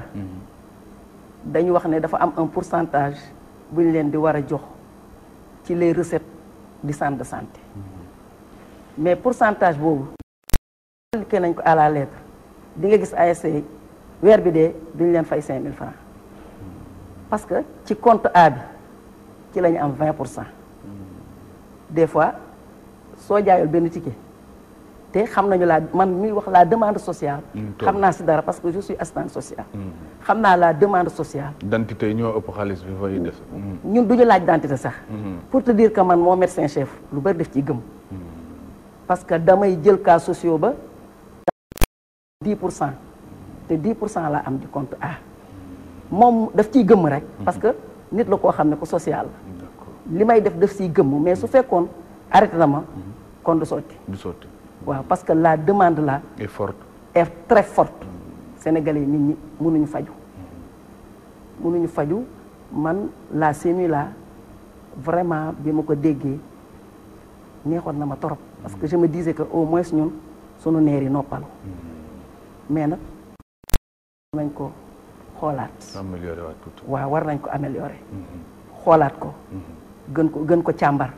pour mu mën a aw ci yoon. li des ci li may wax ci Cambérène. ñun dañu nekk ay malade ñun ñuy liggéey ci centre bi parce que mënoo toog ay weer di liggéey duñ la fay. toi tu es déjà malade. léegi un malade nag nan la mën a accueillir moroomu malaatam nan la mën a faje moroomu malade. kuy jooy mënut a noppi loo. mën la ndax kuy jooy mën moom muy jooy. waaw loolu nañ ci bàyyi xel. ñun waa parcelle di fayeeku le 17. ñooñu tane ñun ñu tegal ay ñaari weer. loolu dafa war a dakk. waaw teg nañu l'acte 3 de la décentralisation. ok mais ñun personnel bi nañu fexe ñu jot suñu salaire à temps. nañ fexe ñuy avancer comme ni ñu daan avancer nañ ñu jox suñu droit yi ñu amoon. mais mënuñu teg un nouveau programme ñëw suñu ak yi ñu amoon yëpp. ñu mettre ko en veilleuse. te wóoruñu sax ndax dañ ko tegaat en place. dañoo nekk ci guddi goo xam ni bët setagul. dañu tiit nañu torop. kenn xamul fi ngeen di. ñun xamuñu fu ñu jëm. xamuñu sax ndax ministère de la santé moo ñu yor. xamuñu collectivité locale moo ñu yor. ñun daal ñu ngi nii. xamatuñu ñun daal wal fajri lañ naan bu ñu toogee amuñu ba jaaxle ba sonn ñu daal di téléphoné wal fajri kaay leen dimbali ñu téléphoné TFM ñu daal di ñëw ñëpp xam nañ foofu daal mën ngeen di ñëpp xam nañ léegi sa engagement waaw on est tristement célèbre vraiment te neexuñu leen waaw aussi yow sa engagement wax nga ko génne nga ko peut-être du engagement keneen te li nga war a bénéficier wu keneen bëgg na ko bénéficier wax nga ASC yi Mballo aussi wax na ASC yi est-ce que agent sanitaire yooyu communautaire yooyu ñoom doo fa nekk aussi di rey sa bopp bu am statut dal di toog nag bayandiku parce que aussi ñàkkul lu ñu mën a reprocher personnel bi. ñun bëri na ci ñoo xam ne les ASC là ce sont des diplômés yu amul liggéey boo demee suñu maternité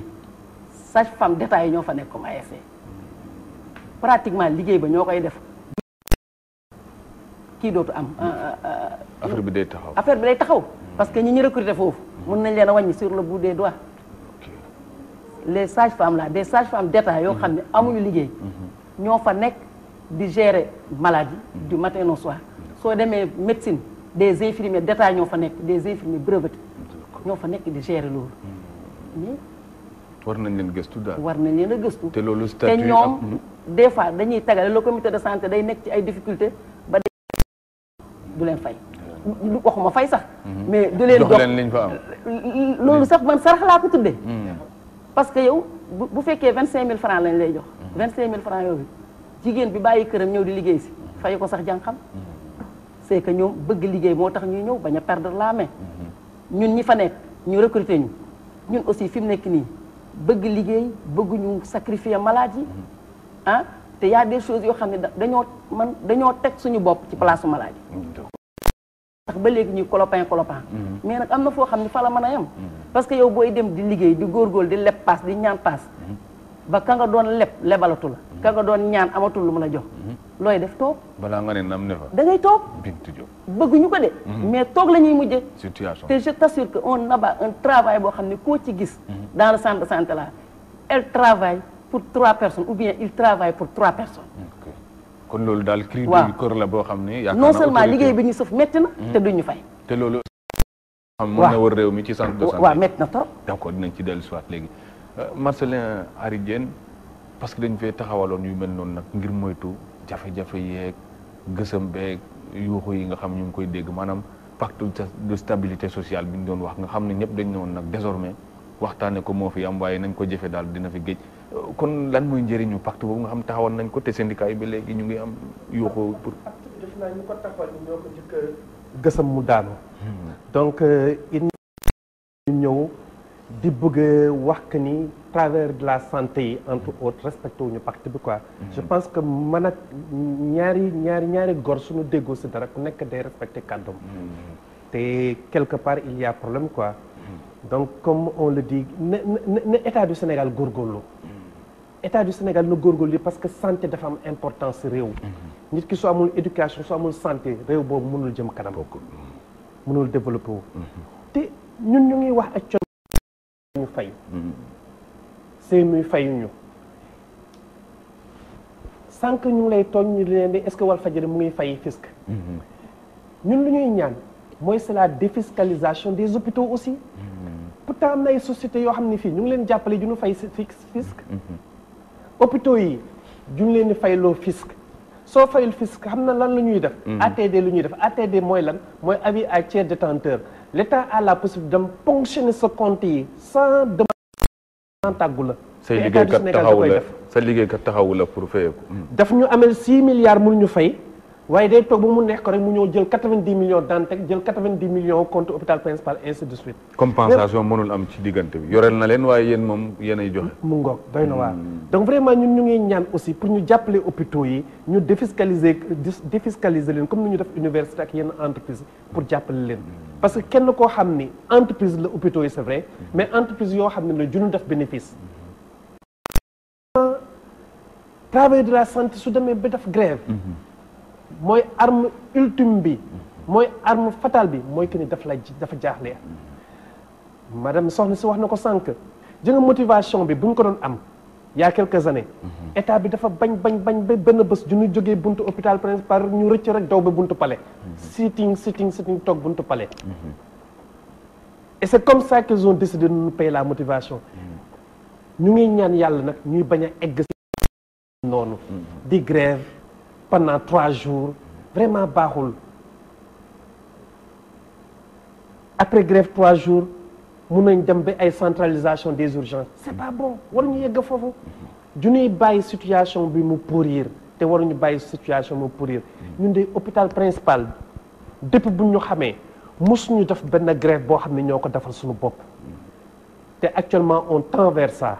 si l'État ne fait rien maa ngi ko wax encore personnel bu xarañ comme nu mu amee personnel bu xarañ dans tous les autres hôpitaux mais il faut que État du Sénégal def de telle sorte que ni ñu bañ a yegg foofu ñu ngi leen di ñaan ñu déglu ñu bu ñu xaar ba au dernier moment maa ngi koy waxat encore c'est vrai on est la grande muette mais lu ëpp tuuru am na lu ñu metti bu baax a baax hôpital principal mooy prime d'intéressement bi wax naa ko waxaat ko encore yeneen hôpitaux yi fu ñuy fayee ko 20-25% des recettes propres ñun ñuy fayee ko moins de 8% des recettes propres foog ñu nañ góorgóorlu si loolu jàppale hôpitaux yi pour que ñu mën a gën a développé wu ñun travailleurs de la santé ñu permettre ñu liggéey dans de bonnes conditions aussi am na solo parce que boo waxee rek dama xamul ndax waxtaanu profane la ko xamul ci yëf yi dara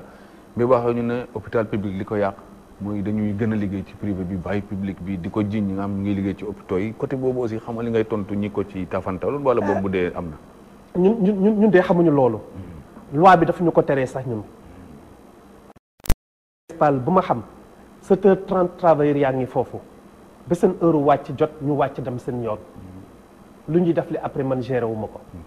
mais suñu heure de travail suñu 8h yi wala suñu 12h yi wala ñu war a fanaan guddi ñu ngi def seen liggéey correctement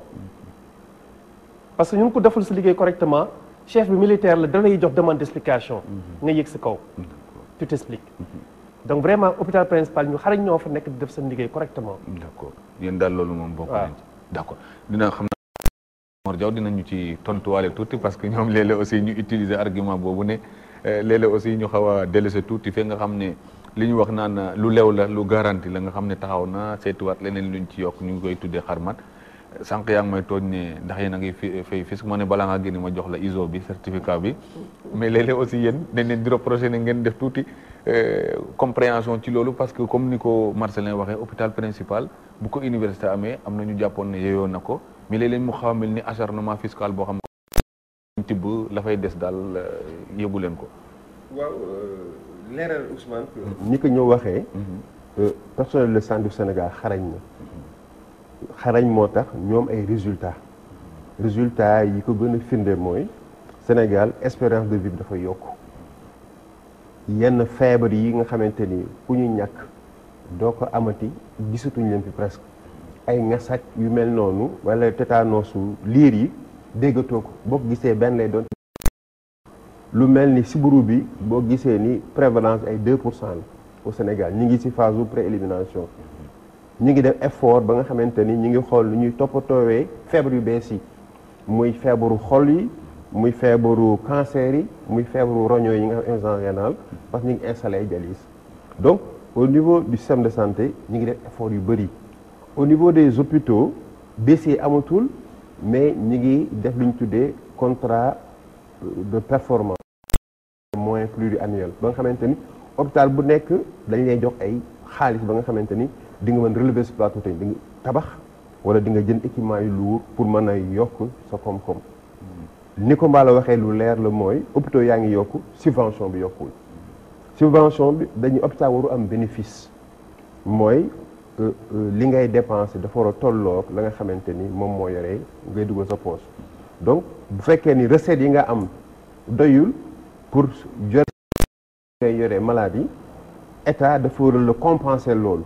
mais ñun compensation ba léegi doyuñu parce que dañoo laaj ni wan leen ñu ni firnde leen ñu ni li ngeen jox ñi la war a toll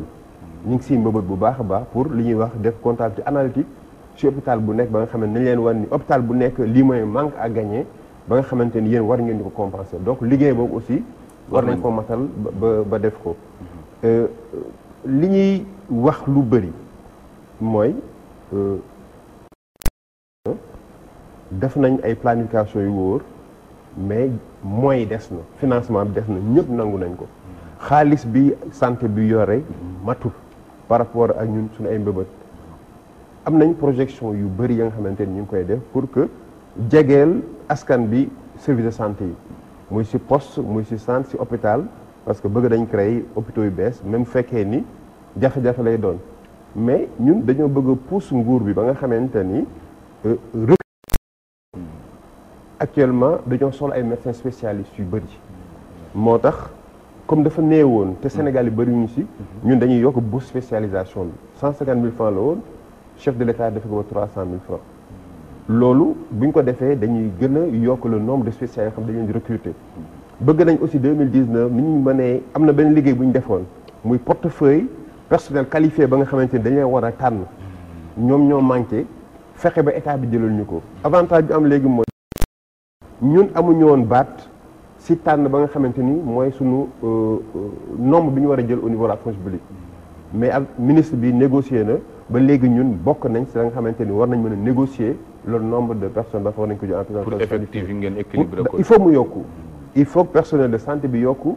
il faut ñu wàññi le nombre de contactés li ñuy jël pour que fonction publique yi mën a jël la masse d'agents de santé ba nga xamante ni mooy tax Sénégal am benn équilibre ba nga xamante ni fu ñu dem dina am personnel de santé ba nga xamante ni dina ko am parce que ñun aussi au niveau du ministère de la santé dañoo war a mettre suñu agent dans de bonnes conditions de travail. te loolu nag nekk urgence boo xam ne xaw ma ban paa ngeen ci demee parce que établissement yi aussi léeg-léeg nga gis am na ñu takk brassard rouge ne pour ñu fay leen am na ñu takkul mais ñu ngi am ay retard wala boog ka leen jiite dina nekk koo xam ne presque ci banques yi dañ ko fay miin lool muy lijjanti loo xam ne toujours mooy fay en attendant xaalis bi ñëw loolu aussi. waaw loolu li ko indi woon rek mooy retard yi ñu amoon.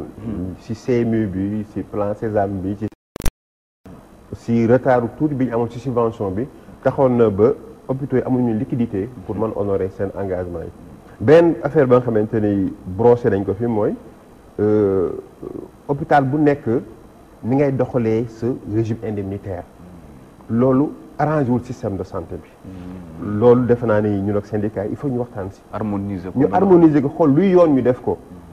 lu dul yoon ñu arrêté ko parce que. en deuxième ay convention maison. ci waaw mais non c'est-à-dire que hôpital bi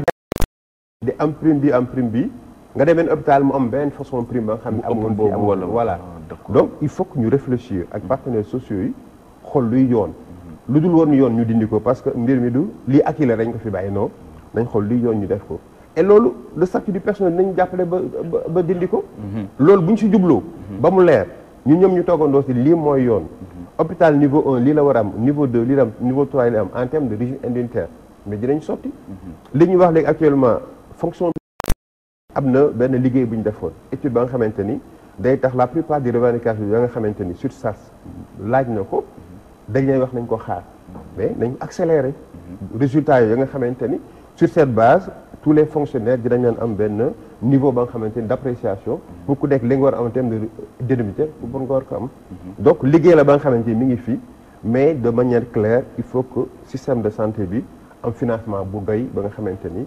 li ñu war a mën a lijjanti yëpp mooy fexe ba nit ki mu nekk ñu koy aar ñu war ko mën matal ñu war ko matal docteur Omar Diaw Mor Diaw Mballo Dia Thiam parce que wax na ko ci système indemnitaire boobu yooyu yëpp nekk loo xamante ne aussi peut-être la waaja doon wax ku def lu rëy am lu rëy en fonction ca la ñuy def ak fonction ca fa ñuy nekk ak département yi yooyu mu laaj rééquilibrage côté boobu aussi la ñuy xaar responsabilité les syndicats yi ñu mën a def loo xamante ne comme ni mu wax du akki rek dañ ko fi bàyyi mais na doon lu jaadu loo xamante ne aussi xel dina ko mën a nangu. non foofu moom parce que statut bi loi bi génnee dafa ni ñii dañuy am seen prime yi en attendant le statut du personnel mais statut du personnel janvier 2017 la waroon commencer ba léegi commencé wul ñun surtout man personnellement avant même Modou Diagne Fada mi may dégg maa ngi ko ñëw passage ak ñeneen liggéey nañu ci ay critères yi nga xam ni war nañu mën a appliquer le statut du personnel mais ñeneen dañuy liggéey pour que loolu du sotti loolu mooy suñu conviction intime parce que loolu amul lu war a dem parce que bu ñu appliqué woon statut bi ay coulage yu médicament ak ay affaire examen yooyu yëpp dootu amati parce que statut bi ci boppam dana fexe ba que masse salariale bi du dépasser 35%. day mel ni une entreprise bu équilibré wu dana am 15% pour le médicament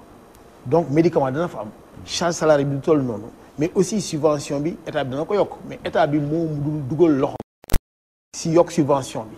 parce que munoo hôpital bu mel ni Dantec ay 1,5 milliard depuis Ndiadiane Ndiaye ba léegi hôpitaux yi comme ni mu la ko waxee mënul nekk c'est-à-dire état bi war na xam ni la mission de service public dafa am un coût daf ko ci war a def su ko deful wax na ko sànq day indi dépense catastrophique maanaam jël xaalis boo nga xam ne da nga ko waroon lijjante leneen nga di ko def ci santé alors que feneen nga ko waroon def loolu mooy les questions de fond parce que bu ñu chef d'état yi ba ñu demee Abuja en 2002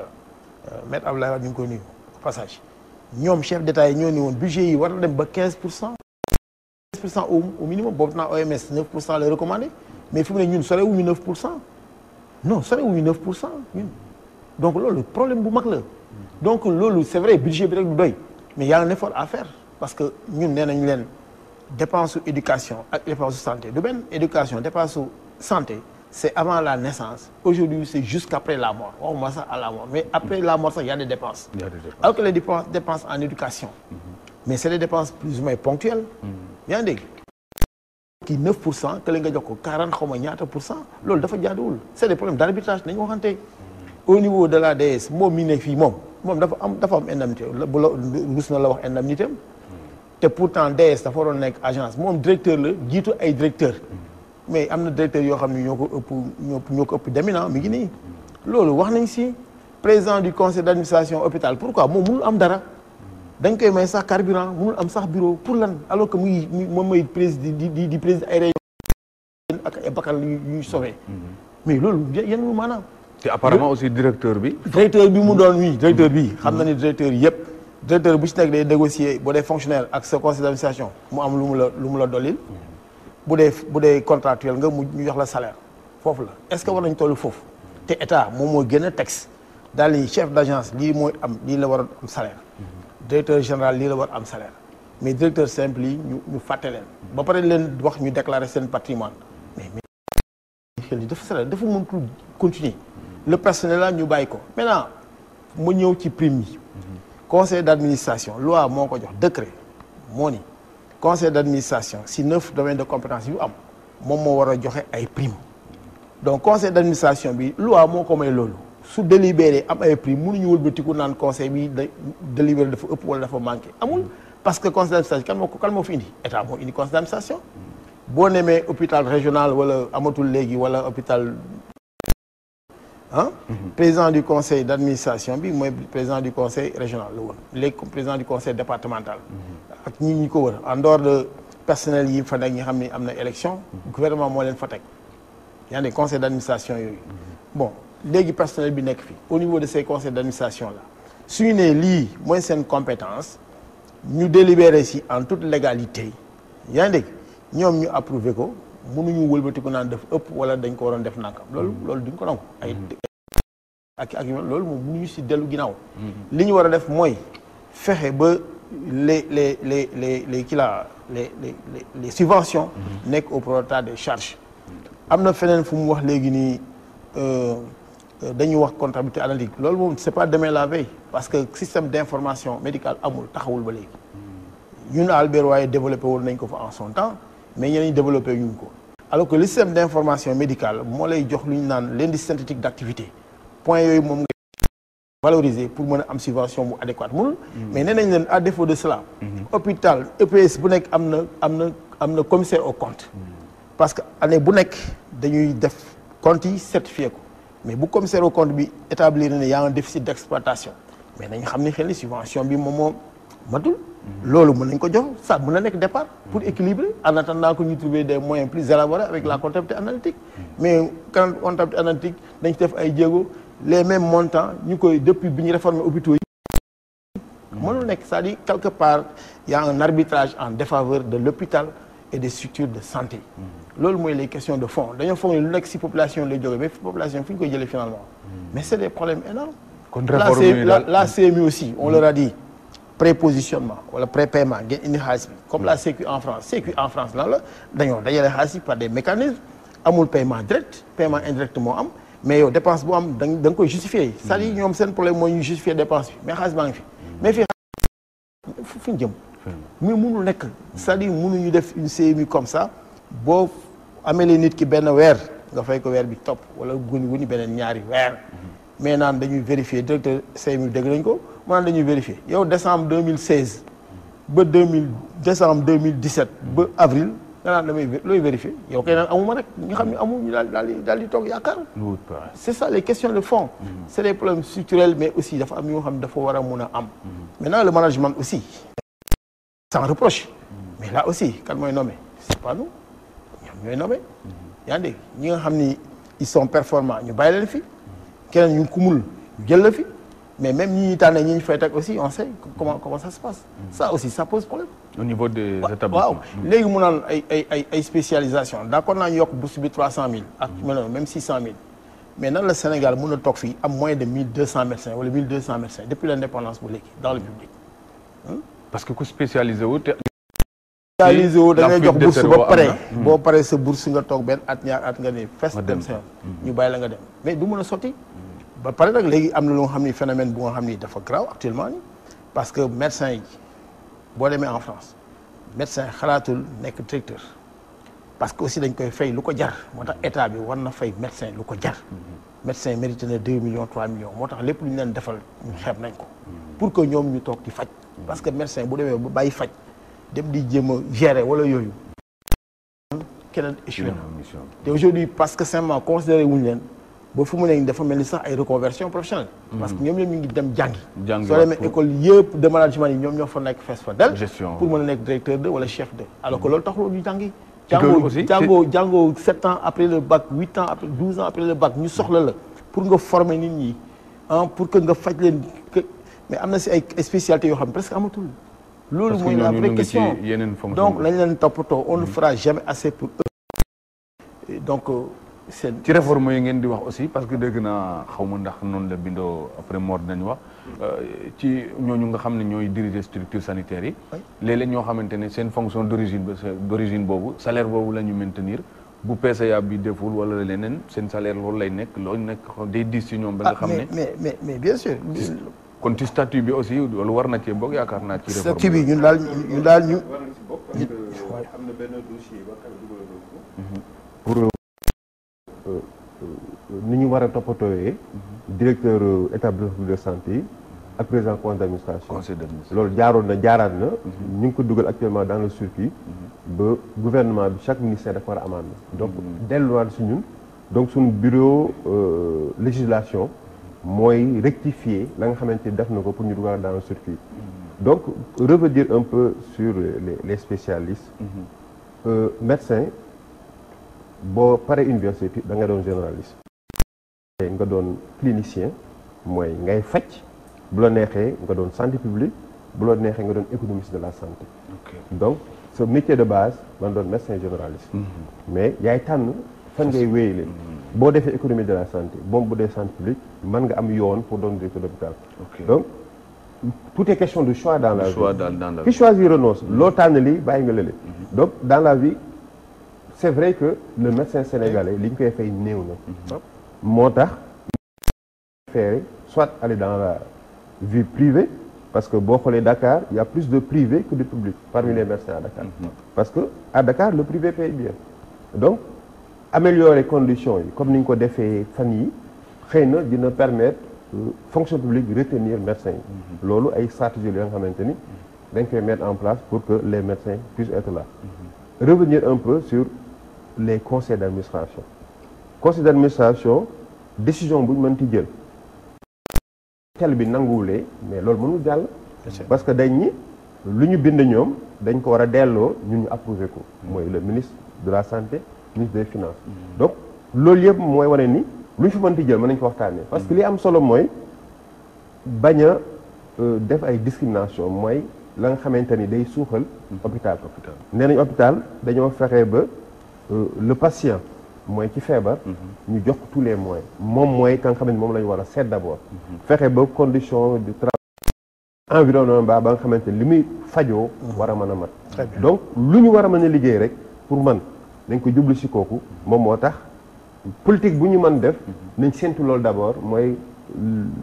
li gën pour que le système de santé puisse avancer man loolu mooy sama conviction par rapport à cette te am nga ci yaakaar ci bi yoon yaakaar mooy kon ni waxtaan bi yaakaar mooy yokk koom-koom ba nga xamante moo ngi dugal dans le système de santé yaakaar bi mooy que waxtaan ba continuer ko que lu ñu am tey muy ay acquis suba ñu tegaat la nga xamante ni dañu war a waxtaane ñëpp toogaat si waxtaan si et nit lu mu waxtaan ba da koy def mais na ko respecté pour man loolu aussi lu am solo lu ñu war a def am solo la ci mbir mi soxna mën naa ñëwaat tuuti si personnel communautaire bi parce que loolu waaw, parce que aussi aussi Bintou waxoon na Diop ko wax na ci, te la nga xam ne aussi ñor nañu bëri ministère de la santé wax bi mu waxtaanee fexe nañ ba am benn décret ba nga xamante ni léegi les comités départementaux les comités de développement sanitaire comité yooyu mooy remplacer comité de santé yi te décret bi génn na ba signé nañ ko léegi ñi ngi xalaat nan lañ koy appliquer pour mettre en place benn manuel de procédure ba nga xamante ni dañuy bëgg mairie yi gën a dugal seen loxo ci comité yi bu njëkk ba dañ doon wax ni dañuy créer comité de santé ba nga xamante ni président ba fay nekk élu par le directoire bi plus comité de gestion yooyu yëpp léegi dañ ko fondre ba nga xamante ni maire bi dina am jumtukaay ba nga xamante dina am bët ci mbir mi te mën na si yokk koom-koom donc actuellement nii le ministre de la santé normalement à partir de la semaine prochaine dañuy commencer un processus am na benn draft manuel de procédure bu ñu mën a dugal mais manuel boobu il faut que ñii ñun ñëpp ñu toogaat si xool dañ moo gën par rapport à ce personnel communautaire là état mënugul jël personnel communautaire boobu nga def si CDS yooyu mooy même dañoo war a defar budget comme hôpitaux yi ni ñuy defee mooy ñu def ay prévisions de dépenses par rapport aux recettes yi ñuy yaakaar personnel ba nga xamante ni mi ngi fa doon qualifié dañ ko war a contractualiser bu boobaa muy sage-femme yi nga xamante ni ñi nga fa ñeneen ñu def personnel communautaire mais dañ leen war a contractualiser di leen fayal seen IPRES di leen cotiser socialement li ñu war a mën am ñeneen ñi ñu xool ban pourcentage leen leen di yokkal ba nga xamante ni as néew bi nga xam ne ñu ngi koy jot au niveau des comités de santé xool ko mais loolu ay waxtaan li nga xamante ni pour man li am solo mooy ndaje yooyu ñi fa war a teew ñu fa teew ñu war a jël décision yi nga xamante war nañ ko def et manuel boobu ñu appliqué ko bu fekkee dem nañ si lu si juban dëgg mais ñu jubanti ko parce que la gestion elle est dynamique da ngay fexe yaakaar fooge nga déroulé boo déroulé bu fekkee li nga déroulé am na ay dëng-dëng mais nga jubanti ko et boobaa yaakaar nañ ni bu si ñëpp jàppee CDS yooyu mën na nekk benn exemple ba nga xamante ni dina tax nga xamante ni personnel boobu mi ngi ko doon am xëy na en partie dina bu jeexul mu wàññeeku voilà d'accord docteur Moro Diaw soxna Bintou Diop parce que tey yaa tànnoon paj tànn liggéey ci santé muy lu la neexoon lool loo xam ne motivation nga ci àndaloon ak engagement tey nga gis ne bi nga ci yeggee itam bi nga gisee loo xam ne doyu la fas yéene woon nga aussi defaat ay yeneen jéego pour gën a tiimaat mbir mi ba xool nag nga koy jekkoo mais comme yéen duñ leen may ngeen dem ENAM du ngeen def yeneen examen professionnel yi leen mën a may ngeen jàll loolu bu fekkee yeneen ñay ñëw doo bokk ci ñi ngi leen di conseiller ñu defi liggéey bi mel noonu kon mbir mi dina leen wàññi waaye dina wàññi aussi affaire santé ca kanam ci doxalin boobu. waaw ndax li tax muy wàjji feneen mooy fi mu nekk nii acte 3 bi bu fekkee nii muy doxee la doxee waxuma sax keneen du ñëw mais ñi fi nekk ñooy dem la santé de Dakar dañ ko dénkoon mairie de Dakar mu recruter du personnel am na ñu gis feneen ñu ngi dem parce que conditions yi ñuy dund yii nii mënuñu ko dund dinañ dem ba nga xam ni centre de santé yi moom xanaa ñu jël fonction publique te fonction publique déjà ñoom doyuñu xanaa ñu jël fonction publique indi centre de santé yi Dakar yi mais ñi nga xam ne ce sont des médecins des travailleurs des collectivités locales ñu ngi dem keneen ku gis loo xam ni tane na yaa ngi dem dañu waxoon ne dañuy dooleel communes yi mais nii muy doxe bu ko nee doxe noonu dañuy affaiblir commune waaw parce que man sama analyse loolu la ma jox parce que maa ngi gis ay médecins yu dem man nii doxe yow bu ma gisee lu tane dinaa dem parce que tamit mënuma di liggéey ñaari weer duñ ma fay des fois sax dellu jandeer bay moo ma koy gënal parce que mu wóor ma ni bu ma bayee naa am dara dellu jandeer bay moo may gënal may toog di liggéey ñaari weer duñ ma fay ma dellu sama suufi maam yi ma bay ndax béykatu jandeer dañu may fonctionnaire yi xaalis de foofu moom bu mbéy mi doxee moom mooy amuuru kii bi nag moom moo tax pour ma décrocher wu du yomb kay dem ba nga xam ne dafa am relation yooyu am ak maladie des relations yu fort yoo xam ne bi moo lay guidé daal voilà ak te man sentiment yi ba ma bëggee santé dafa yàgg bu ma la waxee ni ba may bëgg santé booba maa ngi am 5 ans j'étais maladive ñu ma doon yóbbu kër sœur am na benn xale bu jigéen bu fa nekkoon di sol blouse je l'aimais bien booba laa bëggoon santé fa nga jaar engagé wu. waaw booba laa bëggoon santé ba ma defee ba ma deful amee niveau ba rek nga dem. ba ma deful médecine tamit damaa dem defi service social pour mën a liggéey dans la santé. dans la santé. waaw kon loolu am na waaw ñu bëgg nag ñu jàpp ci ñu jàpp ci xam ne ay père ak ay mère de famille lañu mère de famille ñu jàpp ci lii di am mu bañatee am la. d'accord waaw voilà kon pour ñu jeexal rek Marcellin yaakaar naa il n'est jamais trop tard pour bien faire yaakaar naa pour ñu rectifier tir bi aussi y a le temps pour def ko mais ci réponse yi ngeen jot vraiment ndax am ngeen lu leen satisfaire wala ba léegi daal tiitaange ba. pour le moment ñu ngi tiit ba léegi. pour le moment ñu ngi tiit ba léegi parce que chaque année ñu pose le même problème gisuñu benn amélioration ci problème bu ñuy poser ñun hôpital principal kese. lu ñu plan Sésame di amal ça tourne autour de 850 millions 900 millions par an. avant État du Sénégal 800 millions la doon préparé pour plan Sésame Sénégal bi yëpp yow hôpital principal rek amal nga ko 850 à 900 millions. Donc je pense que ñun quand même les gens qui nous dirigent xëy na peut-être ñu bëggoon pour ñu alerter leen ñu gësam leen war nañu yeewu actuellement nii. war nañu yeewu waruñu toog ñu xaar ba lu xaw enseignement am ñuy soog a nekk di réagir. wax naa ko sànq ñun actuellement nii il faut qu'on agisse. il faut qu'on agisse parce que on va vers des échéances yoo xam ni. lii musul am hôpital principal. te tàmbali actuellement nii am na mooy avertissement la. vraiment bëgguñu di def ay sitting suñu maladie di ñëw di dugg ñu leen xool ñu ñuy xool duñu mun a def dara. wala ñuy grève balaa ñuy yegg ci beneen niveau bëgg nañu président de la République lui-même il sait sur quel levier appuyer pour que santé ñu bañ ko naxasal am na importance bu baax. certains l'ont dit tout à l'heure benn établissement de santé boo xam ne day am benn budget de 13 milliards responsable yuy diriger établissement de public de santé bi suñu doon liggéey dans le privé comme médecin sax mooy gën foofu. yooyu war nañ ko seetaat bu baax a baax. travailleurs de la santé lu mu am rek comme salaire war nañ ko xeet. il ne faudrait pas que les gens pensent que ni les travailleurs de la santé lu ñuy demander dafa ëpp dafa lii ñu ngi demander. leur vie est exposée chaque jour. on a vu ici des gens ñu faj malade ba jël maladie bi. et pourtant suñu fajoo ba wër delluwaat nañu encore di jël en charge maladie yi. des gens encore wax naa ko sànq qui sont exposés chaque jour avec des rayons. vraiment ñu ngi ñaan président de la République mu def de telle sorte que casquette rouge yi dañ. brassard rouge yi dañ. et il est temps que mu agir lui-même. d'accord kon Mballo yaakaar naa waxtu li ci des mooy rek mesures yi soxla ngeen ko ñii am nañu yéene nee na pour redresser situation bi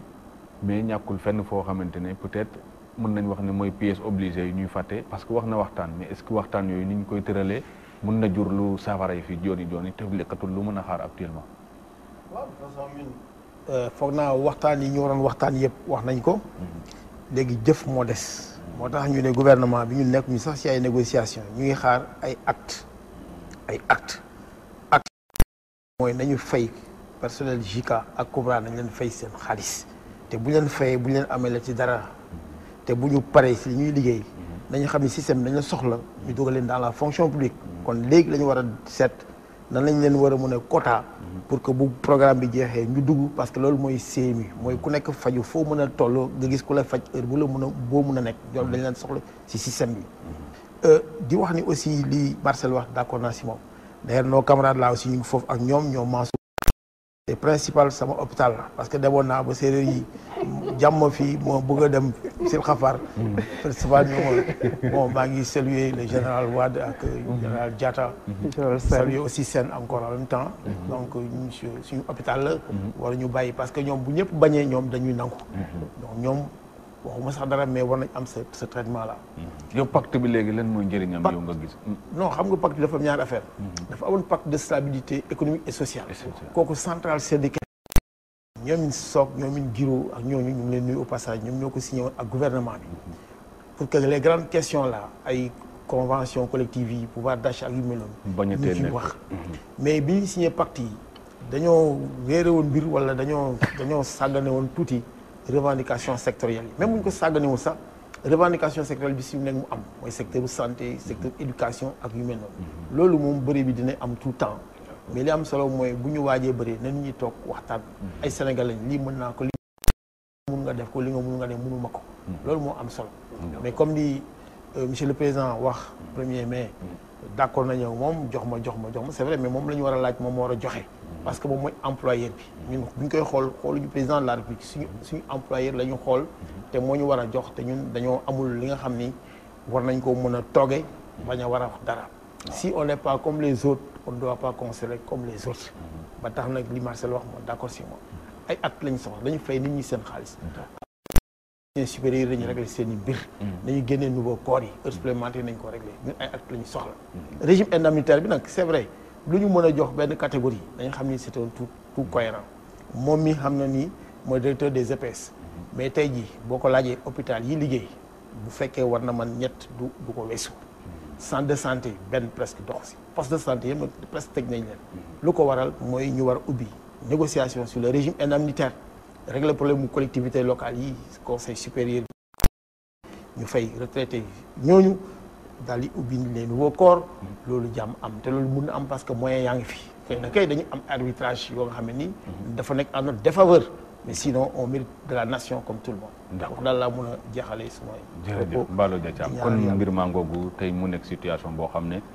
jàngat ngeen ko ñu gis ne yéen a ngi laaj loo xamante yéen a ko moom lu ngeen yeeyoo waaye itam lu baax ci askan wi la ndax hôpital moom mooy wér-gu-yaram wax nga ko nag jox ma yaakaar naa dëkk bu mu tas dafa fanaanul dafa nangul wax nit ñi ne aw ma te peut-être fekk li mën a joxe amu ko peut-être loolu aussi war nañ cee nekk ñu ngi lay gërëm di la sant Mballo Dia Thiam di gërëm di sant Soxna Bintou Diop maa ngi gërëm di sant Mor Diaw di directeur des établissements publics sanitaires di gërëm di sant Marcelin Henri Diène nekk itam syndicat fële ci hôpital principal di gërëm di sant bu baax Oustaz Assane Diouf mi ñu réaliser l'émission bi di gërëm di sant Cheikh Tidiane Diop ak Cheikh Tidiane Ndiaye ñu gungoon ci régie di sant nag ñu daan seetaan ci diine ak jamono di leen incha allah wasalaam kon